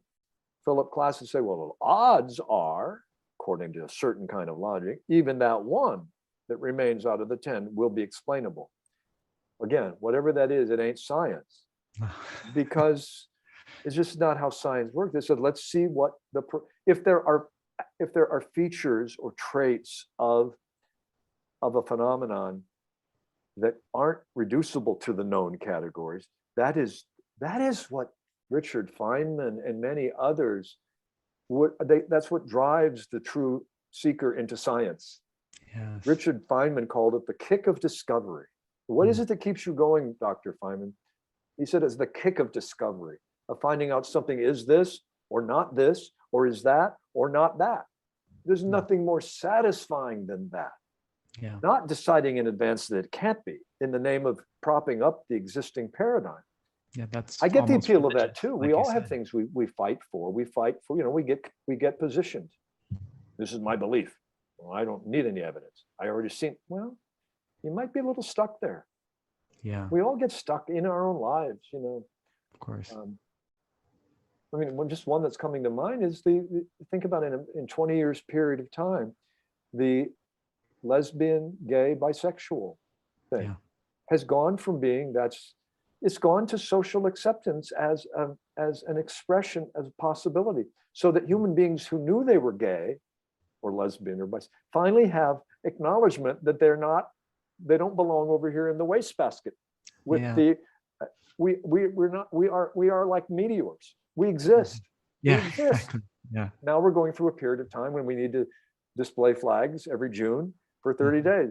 It's a reminder of how much time we spend in denial on that phenomenon. We probably have to now have an extended period of honoring the truth so that we can get on and not even acknowledging the difference as much as we do.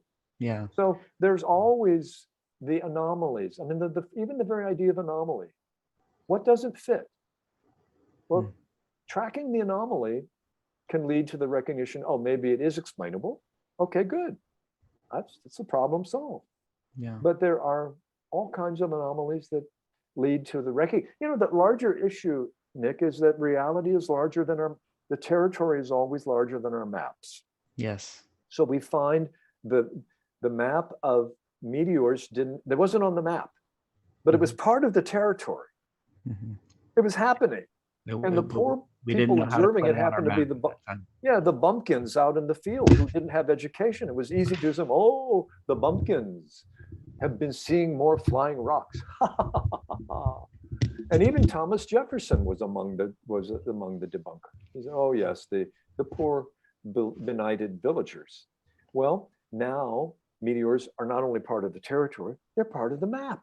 Yeah. So, and what a world to live in, to believe that the map completely encompasses the territory, to really believe that we got reality figured out, that there's a little bit here and there, we're going to find the Higgs boson, whatever the next one is there, but we got a everything. Like, what a dead, like, unwondrous, unchildlike world to live in. Like, I love the idea of, we have a piece, mapped out, but the territory is so large you couldn't even fit it into your imagination if you tried to. And we live in a world where we are trying to expand the map.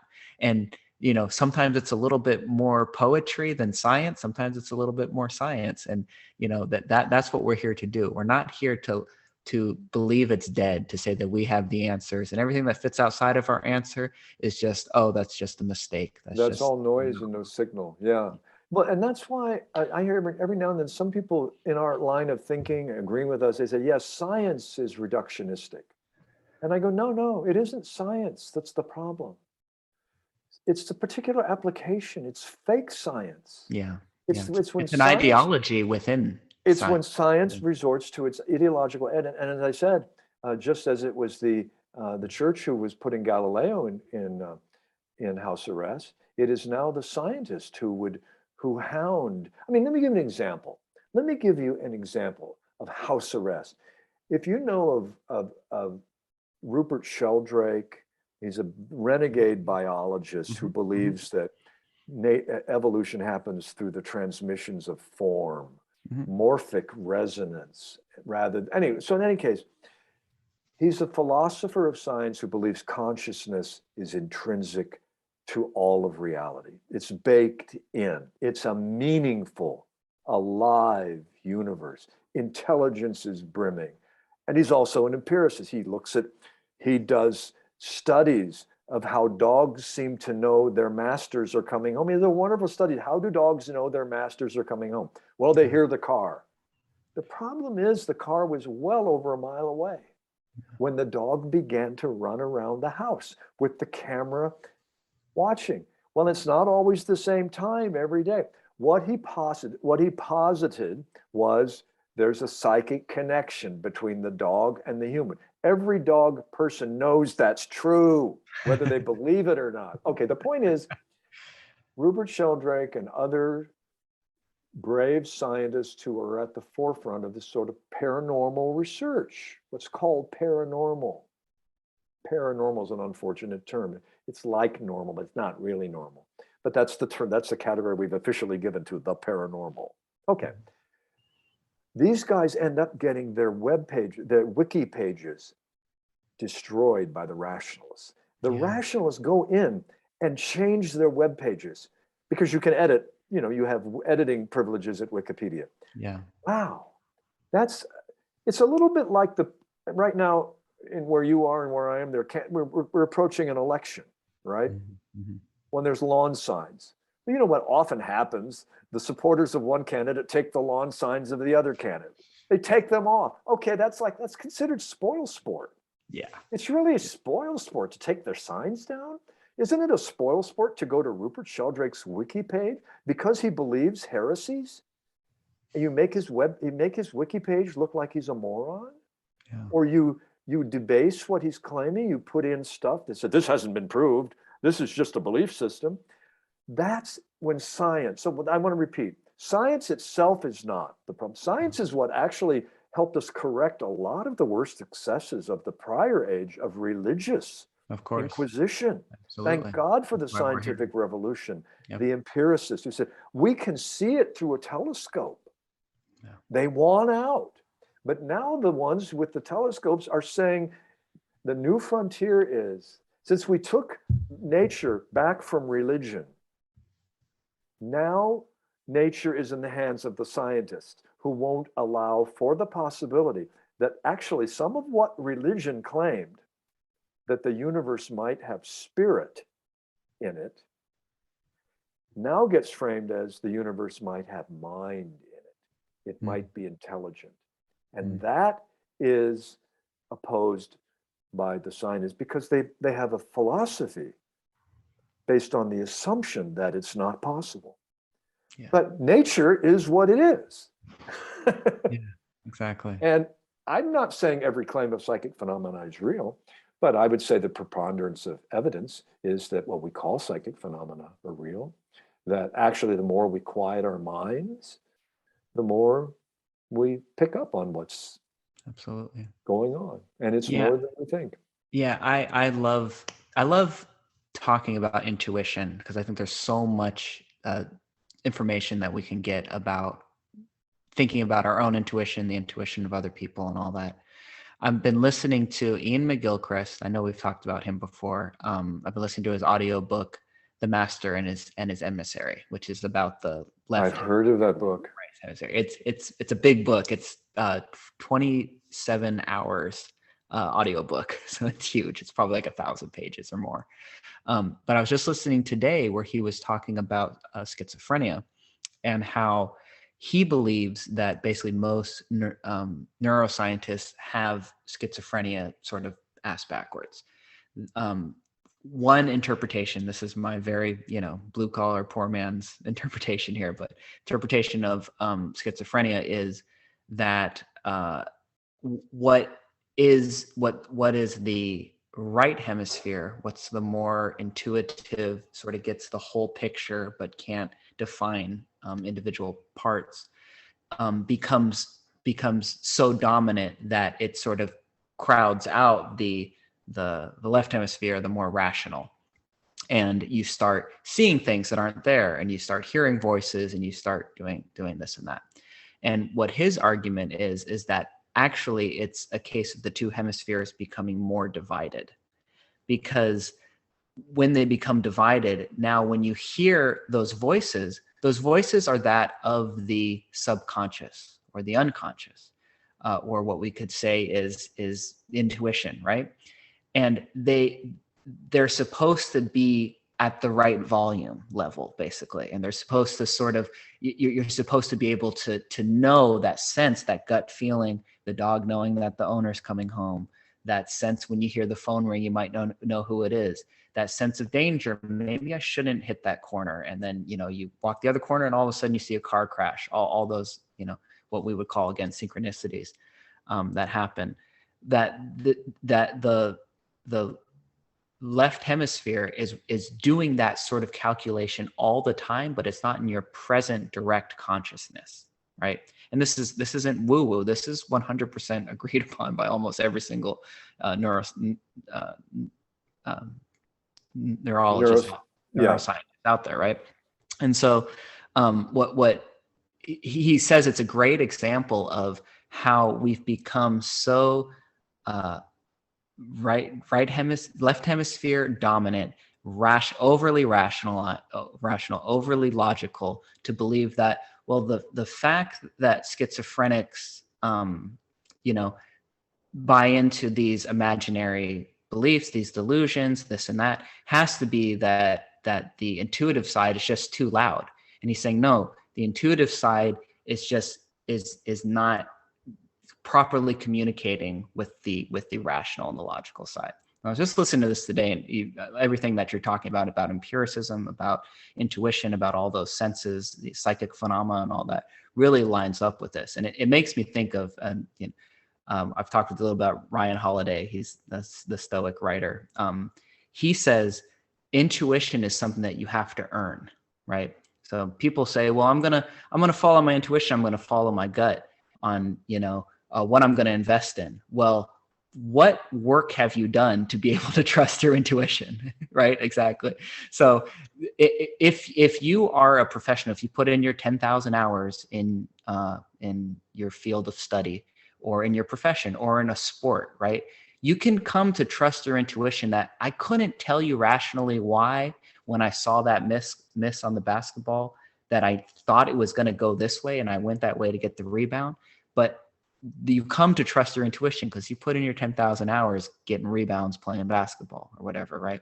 And yeah, and so that's something that like that is completely throwing out the baby with the bathwater when you come to not be able to trust intuition, to not be able to trust that there is some sort of a psychic phenomena. It doesn't mean that I can read your mind or you can read mine, but if you've put in the time to connect with that intuitive side of your cognition, with habit, with repetition, it's going to get better, it's going to get stronger, and you're going to learn to be able to trust it more. And well, so that's beautiful. I'm thinking too, what's coming to mind is Bernardo Kastrup has a aphorism that he uses he comes back to this a lot. It's a saying. And he says, the mind is the bouncer of the heart. And what he means by that, the rational mind is the bouncer in the bar, right? That's the bouncer in the tavern. The rational mind is the bouncer of the heart, which means if the rational mind says that something is not possible, it closes down the possibility of knowing through your heart or knowing in another way. It closes down on the possibility. So part of what we've got to do with some of these issues is to tell the bouncer, to the mind, the rational part of them. I mean, this is where true empiricism would, the bouncer is the debunker. He says it's not possible. Yeah. It's not happening because it can't be happening. So that part has to back off. And true skepticism is, I don't believe these phenomena, but that's separate. What is your evidence? Show us your evidence. I will consider it. Yeah. It's like, Charles Darwin was not even a scientist. He was a British gentleman whose hobby was exploring nature. And he had the means to travel from one island to another, the Galapagos, and he saw the finches over here. He saw fossils over here. And he began being a man of intelligence and learned and education. He formulated the theory of the descent of species, the origin of species through empirical research, gathering fossils. That's what fossils are. We see them in museums. Well, what is the psychological equivalent of fossil collecting? It's collecting evidence. And what about this as a possibility? What if, imagine a natural history. It's just what I described. Darwin was a natural historian. He collected physical evidence and created a theory. He did natural history in present time. That same impulse to be of natural history, what about the idea of a natural history of the future? Namely, if there are potentials that are present but are not fully developed in human nature. For example, what if psychic phenomena are actually widely distributed in human beings but are latent? They're not developed, because to use Donald Hoffman's stuff, evolution doesn't require us to believe in survival. Doesn't, although the truth is arguably intuition does have survival value. Which is why maybe it's showing up more. Why it's showing up more now that we are headed for some potential reckonings with environmentalism and so on and so forth. But it could well be that the research that we could do on paranormal phenomena now, psychic phenomena, new capacities may be coming online for human beings. If so, to investigate those is to do a natural history of a future that we're living into. I love it. That is think about life that way.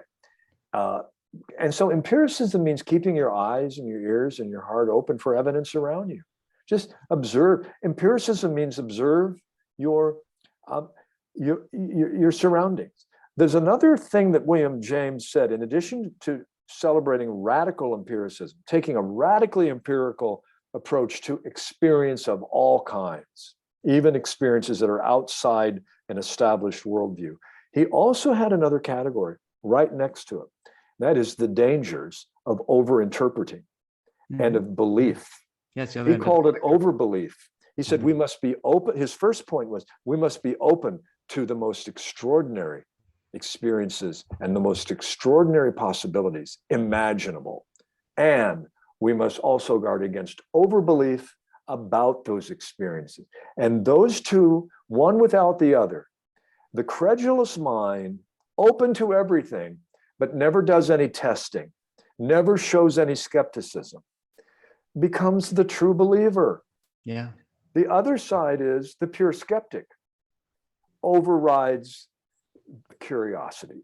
So if you're so concerned about overbelief that you limit your experience to something very narrow because you don't want to be credulous, you don't want to believe anything if there's not evidence. So that's when the bouncer of the heart is keeping a lot of evidence out of the bar.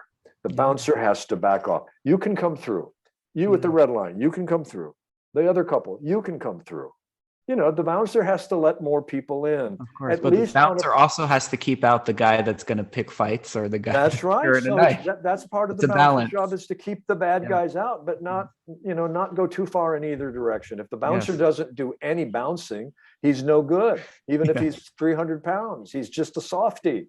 But if he gets everybody out, well, what kind of a night will it be if no creative people are allowed in the bar? Yeah, I mean, that's a beautiful metaphor. And that's something that I just personally, and I think we all, as we reflect on our lives, you know, falling in love, especially romantic love, like the mind goes, this, don't do it. What are you thinking? Like, you know, you're going to be exposed to heartache and heartbreak, and, you know, they might play you for a fool and this and that. And, you know, and so you have to find that balance too. And then there's the person that jumps from one relationship to the next and falls in love with somebody after talking to him for an hour and does continually get their heartbreak and ends up getting money stolen and, you know, this and that. And so, like everything in life, it is a balance. But that metaphor of the mind being the bouncer of the heart, you want a balanced, intuitive bouncer. You want a mind that can learn to trust. This is something worth investigating. This is something worth opening up to and being vulnerable to, because in a way it's like it allows you to be able to fall in love with life, to fall in love with experience, to fall in love with like the day-to-dayness of life itself. And that's a huge part of this, is striking that balance. How much are you going to allow yourself to be open to, and you know, proper discernment, and what are the things that are truly dangerous for, you know, yourself and your family and everything else in between.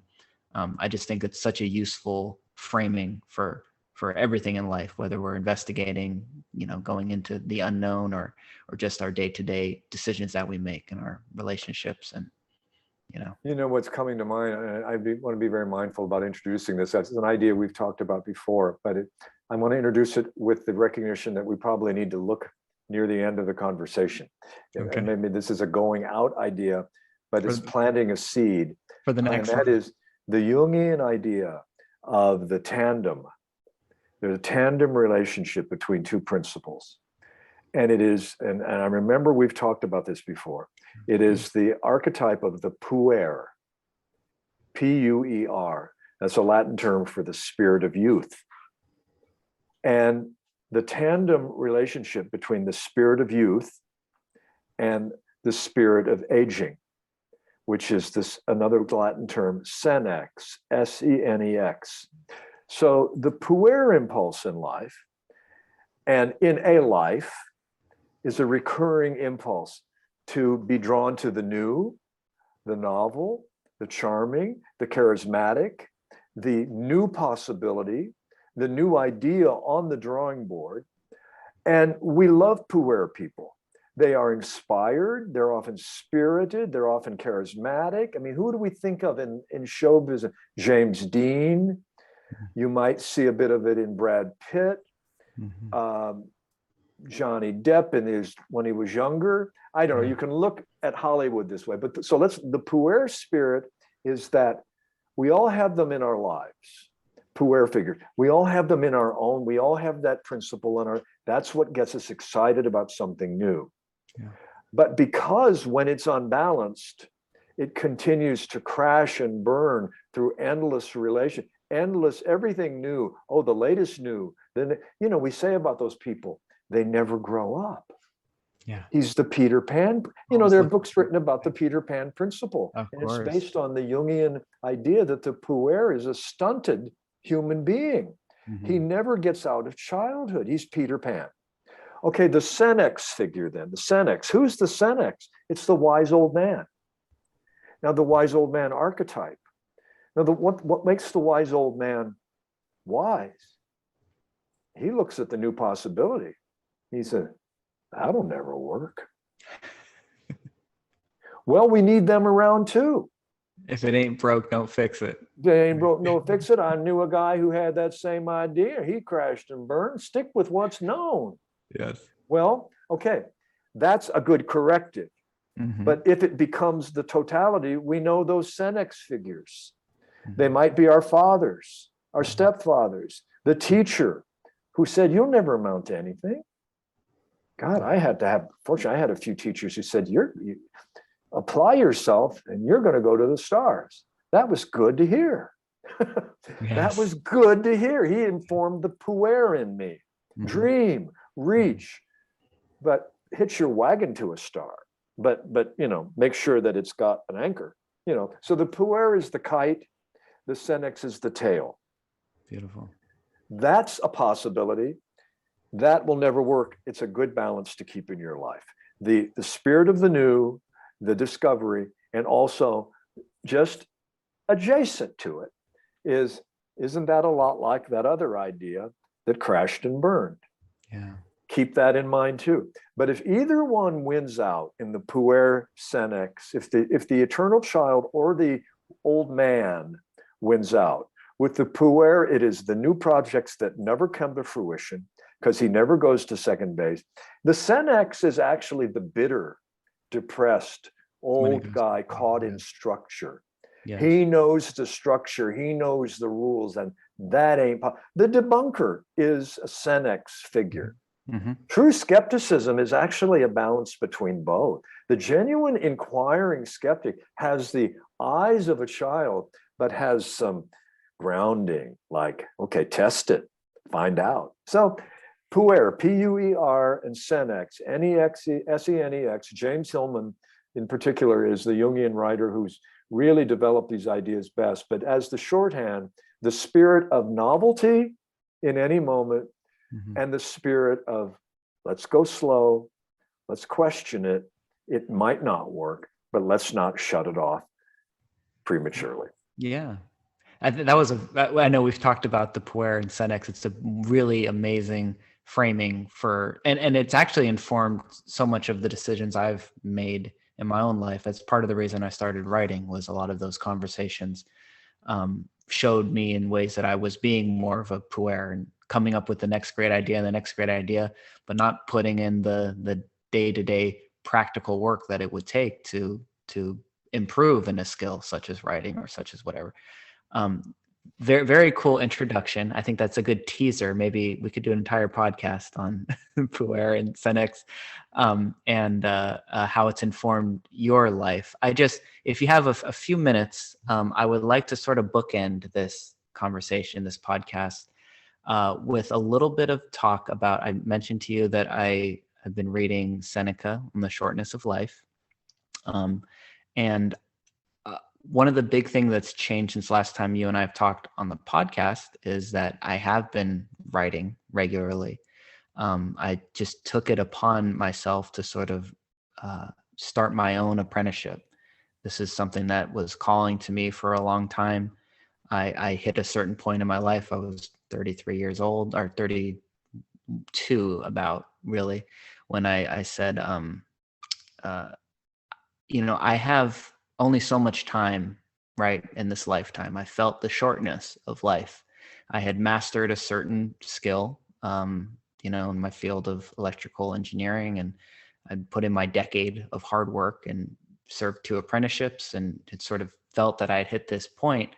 I go, well, I mean, I could continue another 10 years to refine and become, a master at this, but it doesn't feel like the best use of this lifetime. I want to learn something else. I want to master something, not for the recognition, not for the money. Obviously wouldn't have think there's a lot of other things that could have paid a whole lot better, but for the love of learning a skill, mastering something for its own sake. And I meditated on this and thought about it and journaled on it for a long time. And something that continually came up was writing, because writing has this exponential positive nature to it, that when you become a better writer, you're not just better at writing, you're a better communicator. You speak better.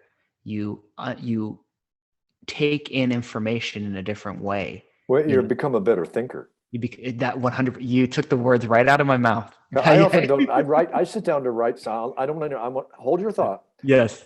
No, I want you to continue. But I increasingly find that I find out what I think by writing, sitting down to write what I think I think. I'm a little bit like a novelist sometimes. I'm not a novelist, but the novelist will often, some great novelists will say, I never intended to kill off that character, but it was necessary. Yeah. And I miss it.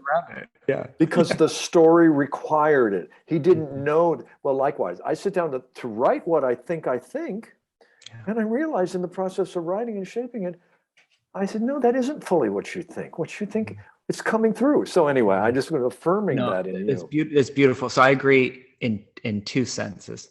One, when I go to sit down to write an article, I always believe I know exactly what I'm going to say and how I'm going to say it. And in the process of writing 1,000 words, 1,500 words, 2,000 words, I finish that article always having changed my own mind in some small way, or in other times some big way, where I go, I didn't even know that I thought about this in this way or in this detail. And the process of writing itself shows me what I think and how I feel about things. And that alone, again, if no one ever even reads it, the personal reward of understanding yourself and how you feel about things and processing something out it's just been, and it gets better with time. The more you do it, the better you get at it. And the more you learn about yourself and the more you learn about the depth at which you feel and think about things. I was going to say, even further on that, you learn how to think better. I notice when I have an hour-long drive, I used to listen to a lot of podcasts and audiobooks. I still do listen to music. Every now and then I'll purposefully keep the audio off and I'll drive in silence and I'll think, like, intentionally. And it's not mind wandering in the way it was before my writing, where it's kind of like one thing to the next and all over the place. Meditation probably helps with this too, but I can like stay on topic and think something out in a way that I never could before I wrote regularly. So on an hour-long drive, I can pick a topic, whether it's something in my life, some important decision that I have to make, or something I want to write about. How am I going to communicate this, this idea? And like, I think more efficiently. Like I'm more concise and coherent in my actual thoughts to myself, to an audience of one. And that was a complete surprise. I haven't heard many people talk about that. Well, see, what you're describing, I just want to come in on, because, and again, to continue, not to interrupt, but you just said a few minutes ago that the difference between the kind of uninformed intuition. You were quoting one of your writers, of your Ian McGilchrist. Yes. Was that the one? Because you were saying Ryan Holiday. Yeah. Ryan Holiday, who was saying, I'm going to follow my intuition. And he goes, have you done the legwork? Yes. To make your intuitions valid? Well, your decision to turn off the radio and to allow a different kind of, is your opening. You're doing some work there. You're doing, the old saying, success favors the prepared mind. Yes. So you're doing some work. You didn't just say, see, there's a difference between, I'm just going to wait. Many people, I hear many so-called writers who want to write, I just sit in front of the blank page all the time. Nothing comes through me. Well, did you pick up the paper? Did you just start writing nonsense words? Yeah. Write a sentence over and over, copy a poem you like, do some jumpstart the process in some way. It doesn't feel automatic. What's your picture of this? That you are a channel to the gods? Well, a little bit of legwork to help the gods. They're actually talking to you. Yeah. Yeah. The spirits are trying to come through you, but you're so bound and determined to wait for the, what do you wait? How do you know? Anyway, you're talking about making yourself available in that car and tuning yourself. You tuned yourself. Yeah. So something could come through. You're doing your part of it. Yeah, no, exactly. And that's, and it's one of those things, the more you do it, the easier that channel comes through, you know, and it's been one of the most rewarding things in my life. So talking about Seneca, the shortness of life, talking about how much time we have here, you know, the article that I wrote the other day, Memento Mori, remember that you will die. Again, going back to that moment that I talked about, looking at down the barrel of the gun for the second time and feeling both the sadness, but also the peace and the contentment. Something that came to my mind in that moment was part of the reason I felt okay was because I've been writing. And the whole motive of the writing was I want to leave something behind for my daughters to read. Not at the age they're at now, but at an older age. I always imagine them maybe right out of college or maybe, you know, in college or just having graduated. And with that motive, I sit down and I write the best lessons and the most valuable things I want to communicate to them. I haven't, knock on wood, I haven't hit writer's block. You know, I don't sit down and wait for inspiration. I got things to say to my daughters, and it hasn't slowed down, and it's grown since I've started doing this. And again, getting back to that moment of like, I felt like I had done the homework in a way. And afterwards, within the next day, you know, I went home, I went to my buddy's home, I rested, I got up the next day, I got my car rekeyed and all that. I was sitting down at the laptop writing like that afternoon because I felt like the urgency of like, yeah, man, you know, it was all sort of theoretical. You don't know how long you have, and this whole idea of writing to leave something behind for them and to share with the world and this and that.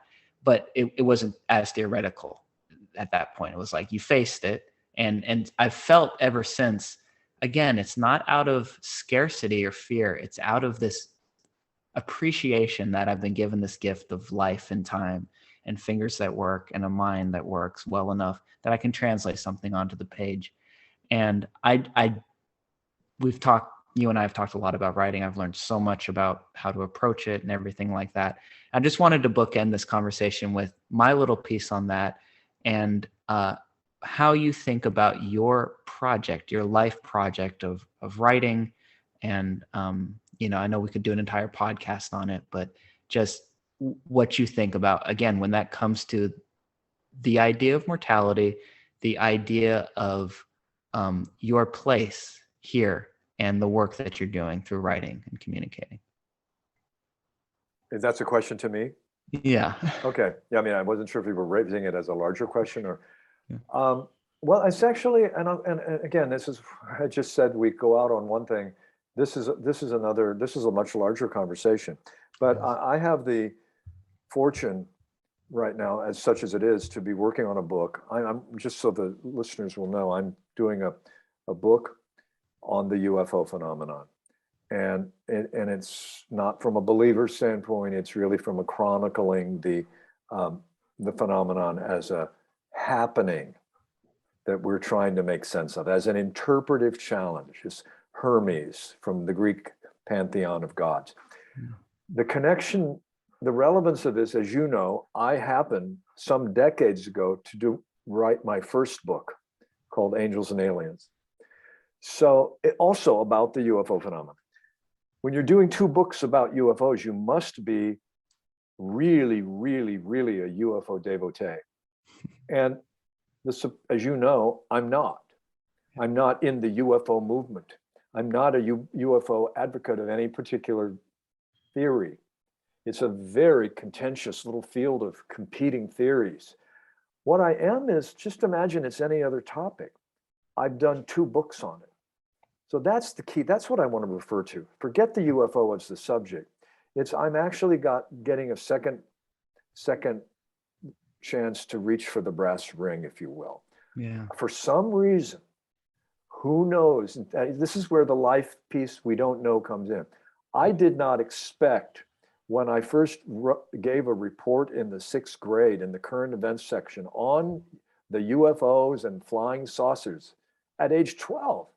If someone with authority said, Keith, you will be doing this many decades hence, you're going to, I mean, I don't want to tell listeners that I've been singularly focused on UFOs just because I've done 2 books, but it's one subject that I'm doing 2 books on.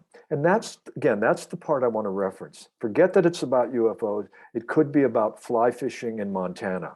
This is my 2nd book on fly fishing. So what is it that I'm completing? Later in my life, I'm working on the same subject as earlier in my life. I'm very aware of that. I'm very aware of the maturation in myself. It's actually a very good, you know, most writers do, they are aware of how they've matured. But if you're not, if you're literally doing the same topic a few decades later, you get a chance to get a really good sense. Well, I'm approaching these same ideas, but with a different, deeper register. Yeah. So that's something I'm very grateful for, that I'm using the same subject, but my return to the subject is informed by experience, insight, wisdom. Yeah. So in that regard, I would give it back to you and say that while you're talking about a second venue other than your work as an electrical engineer, be aware that you are taking what you learned in electrical engineering beyond the content of which wire connects with which pole and all of that, but the very idea that a wire does connect with one pole or another, that there is a right way, there are courses to follow. And in your, as you know, in electrical engineering, if you don't follow those, you might electrocute yourself. It'll be detrimental, yes. Detrimental is a very broad, is a much broader term. So there is an alchemy to electrical engineering. There is a precision, and yet there's still electrical engineers are always figuring out new things about how to build, about how to configure. So whatever that alchemy is, you're bringing that in. In fact, I've been guessing that part of the fact that you don't have writer's block is you also don't have electrical engineering block. Yeah, you do what's right in front of you. You do what the job is. You may not know how to get this one, how to get the electricity from this part of the building to that, or why, where is it shutting down? Where's the dead zone? I'm sure those, okay, you gotta troubleshoot. But you gotta troubleshoot. There's no question about whether to troubleshoot. It's not working. So you've got to troubleshoot. So you try to make it effective. Those are the same, you're taking that into writing. So it's another venue. Your psyche said, I'm kind of done with electrical engineering, but I'm not done with figuring things out. I want to figure it out in another zone, parallel, that'll give me a sense of something new, because it is new. But it's working with sentences and structure. And, you know, as you know, it's not only the ideas coming through, but you go back and go, that's actually 2 sentences. Long sentence with a semicolon. It doesn't need a semicolon. That's just 2 sentences. I went to the play, period, and I saw an amazing production. 2nd sentence. Okay, you know. It's amazing. I never could have guessed how fun that side of it is too. It's like writing music. You start to see, you know, and I go back and read things that I wrote in March and April, and I go, oh my God, like I'm so embarrassed for how terrible it is, and I can clean it up and edit it down. And I know a year from now I'll be embarrassed about what I'm writing today, and that's okay. Like that's a part of the process. And, you know, some years ago, somebody, I don't know who it was, it might have been, I may have a rough version of this from someone like Rumi, right? But it's a aphorism that goes like, a good idea is one that checks out in at least 2 states of consciousness, drunk and sober. Yeah, exactly. Which means, here's the key. We've all had those experiences of puffing and inhaling, or whatever the intoxicant is, and we start writing down stuff, and it is so good. And because, and you put it aside, and the next morning, when you're back in a sober state of mind, you read it, and you're absolutely embarrassed what cringeworthy gibberish it is. It didn't make the transition from the right brain, from the magic of the night before. Okay, Yes. but then there's times when it does, when you're Yeah. sober and you go, I was on fire last night. I mean, for example, in a practical way, forget intoxicants, because I have found most intoxicants aren't useful for me. They're too heavy-handed. I'll be working on writing at the computer and drafting, and spend 2 or 3 or 8 hours if I'm not careful, and I get a little bit like stale, or I'm struggling kind of hard to the same paragraph. I read that something breaks down in that paragraph. If I'm not careful, I'm going to rewrite too much. I need to get away. So I've got time to run. I've got to go for a run. I want to go for a run. I get in my running clothes. I go out, and whatever I was working on gets rewritten by entering another. I mean, literally by moving. I'm sure there's some good stuff in that psychologist. What was his name? Csikszentmihalyi. I mean, on the flow state. The flow state guy. Yeah. I can't ever say his name. I can't either. I know what you're talking about. He's now deceased, but I know there's probably some good stuff on how if you're sitting and you do a lot of writing, then get up and do something else, because you'll just activate more. So that's the analogy between drunk and sober. So then I come back. I've learned to take a little fanny pack with me when I go running that has a little notepad and a pen. Because I get so literal about this. If I have reached a writer's block, not really writer's block, but I've reached all the work I can do in my writing session, I go for a run. I have found myself not having a pen and not having a paper. And I think, can I keep it all in my head? Because I'm getting these downloads. So I'll pull over and I'll start to write, and I rewrite the sentence. Now I have the transition. I realize that part goes in the other section. It's architecture. It's remodeling. So I also then revisit it the next day. I go, okay, that was actually a good transition. I'm going to play with it a little more. Now I'm going to let it go, because you can get too obsessive. You keep trying to, don't fix what's already done. Yeah. Beautiful, man. Well, we have obviously many more podcasts to come in the future. The gods permitting us the time. Yes, given what we've been talking about, Exactly. If we're both here. If this was the last one, it was a really good finale. But let's call it the last one. We'll go out on this one until we do the next one. Exactly. And we'll make a commitment to that. We'll cast our line, or the fly fishing metaphor. We'll cast the line out there and draw it back a little bit, and we'll come back, and we've covered a lot of territory, as we usually do. What people don't know is we have these 3-hour conversations every now and then. Yeah, they're one of the best parts of my life, man. Is our marvelous alchemy. We have a marvelous alchemy. Our deep, epic, long conversations, which we'll have a lot more of, I'm sure, and we'll record some of them too. So, thank you so much, Keith. Thank you, Nick. Look forward to the next. Awesome. Right on.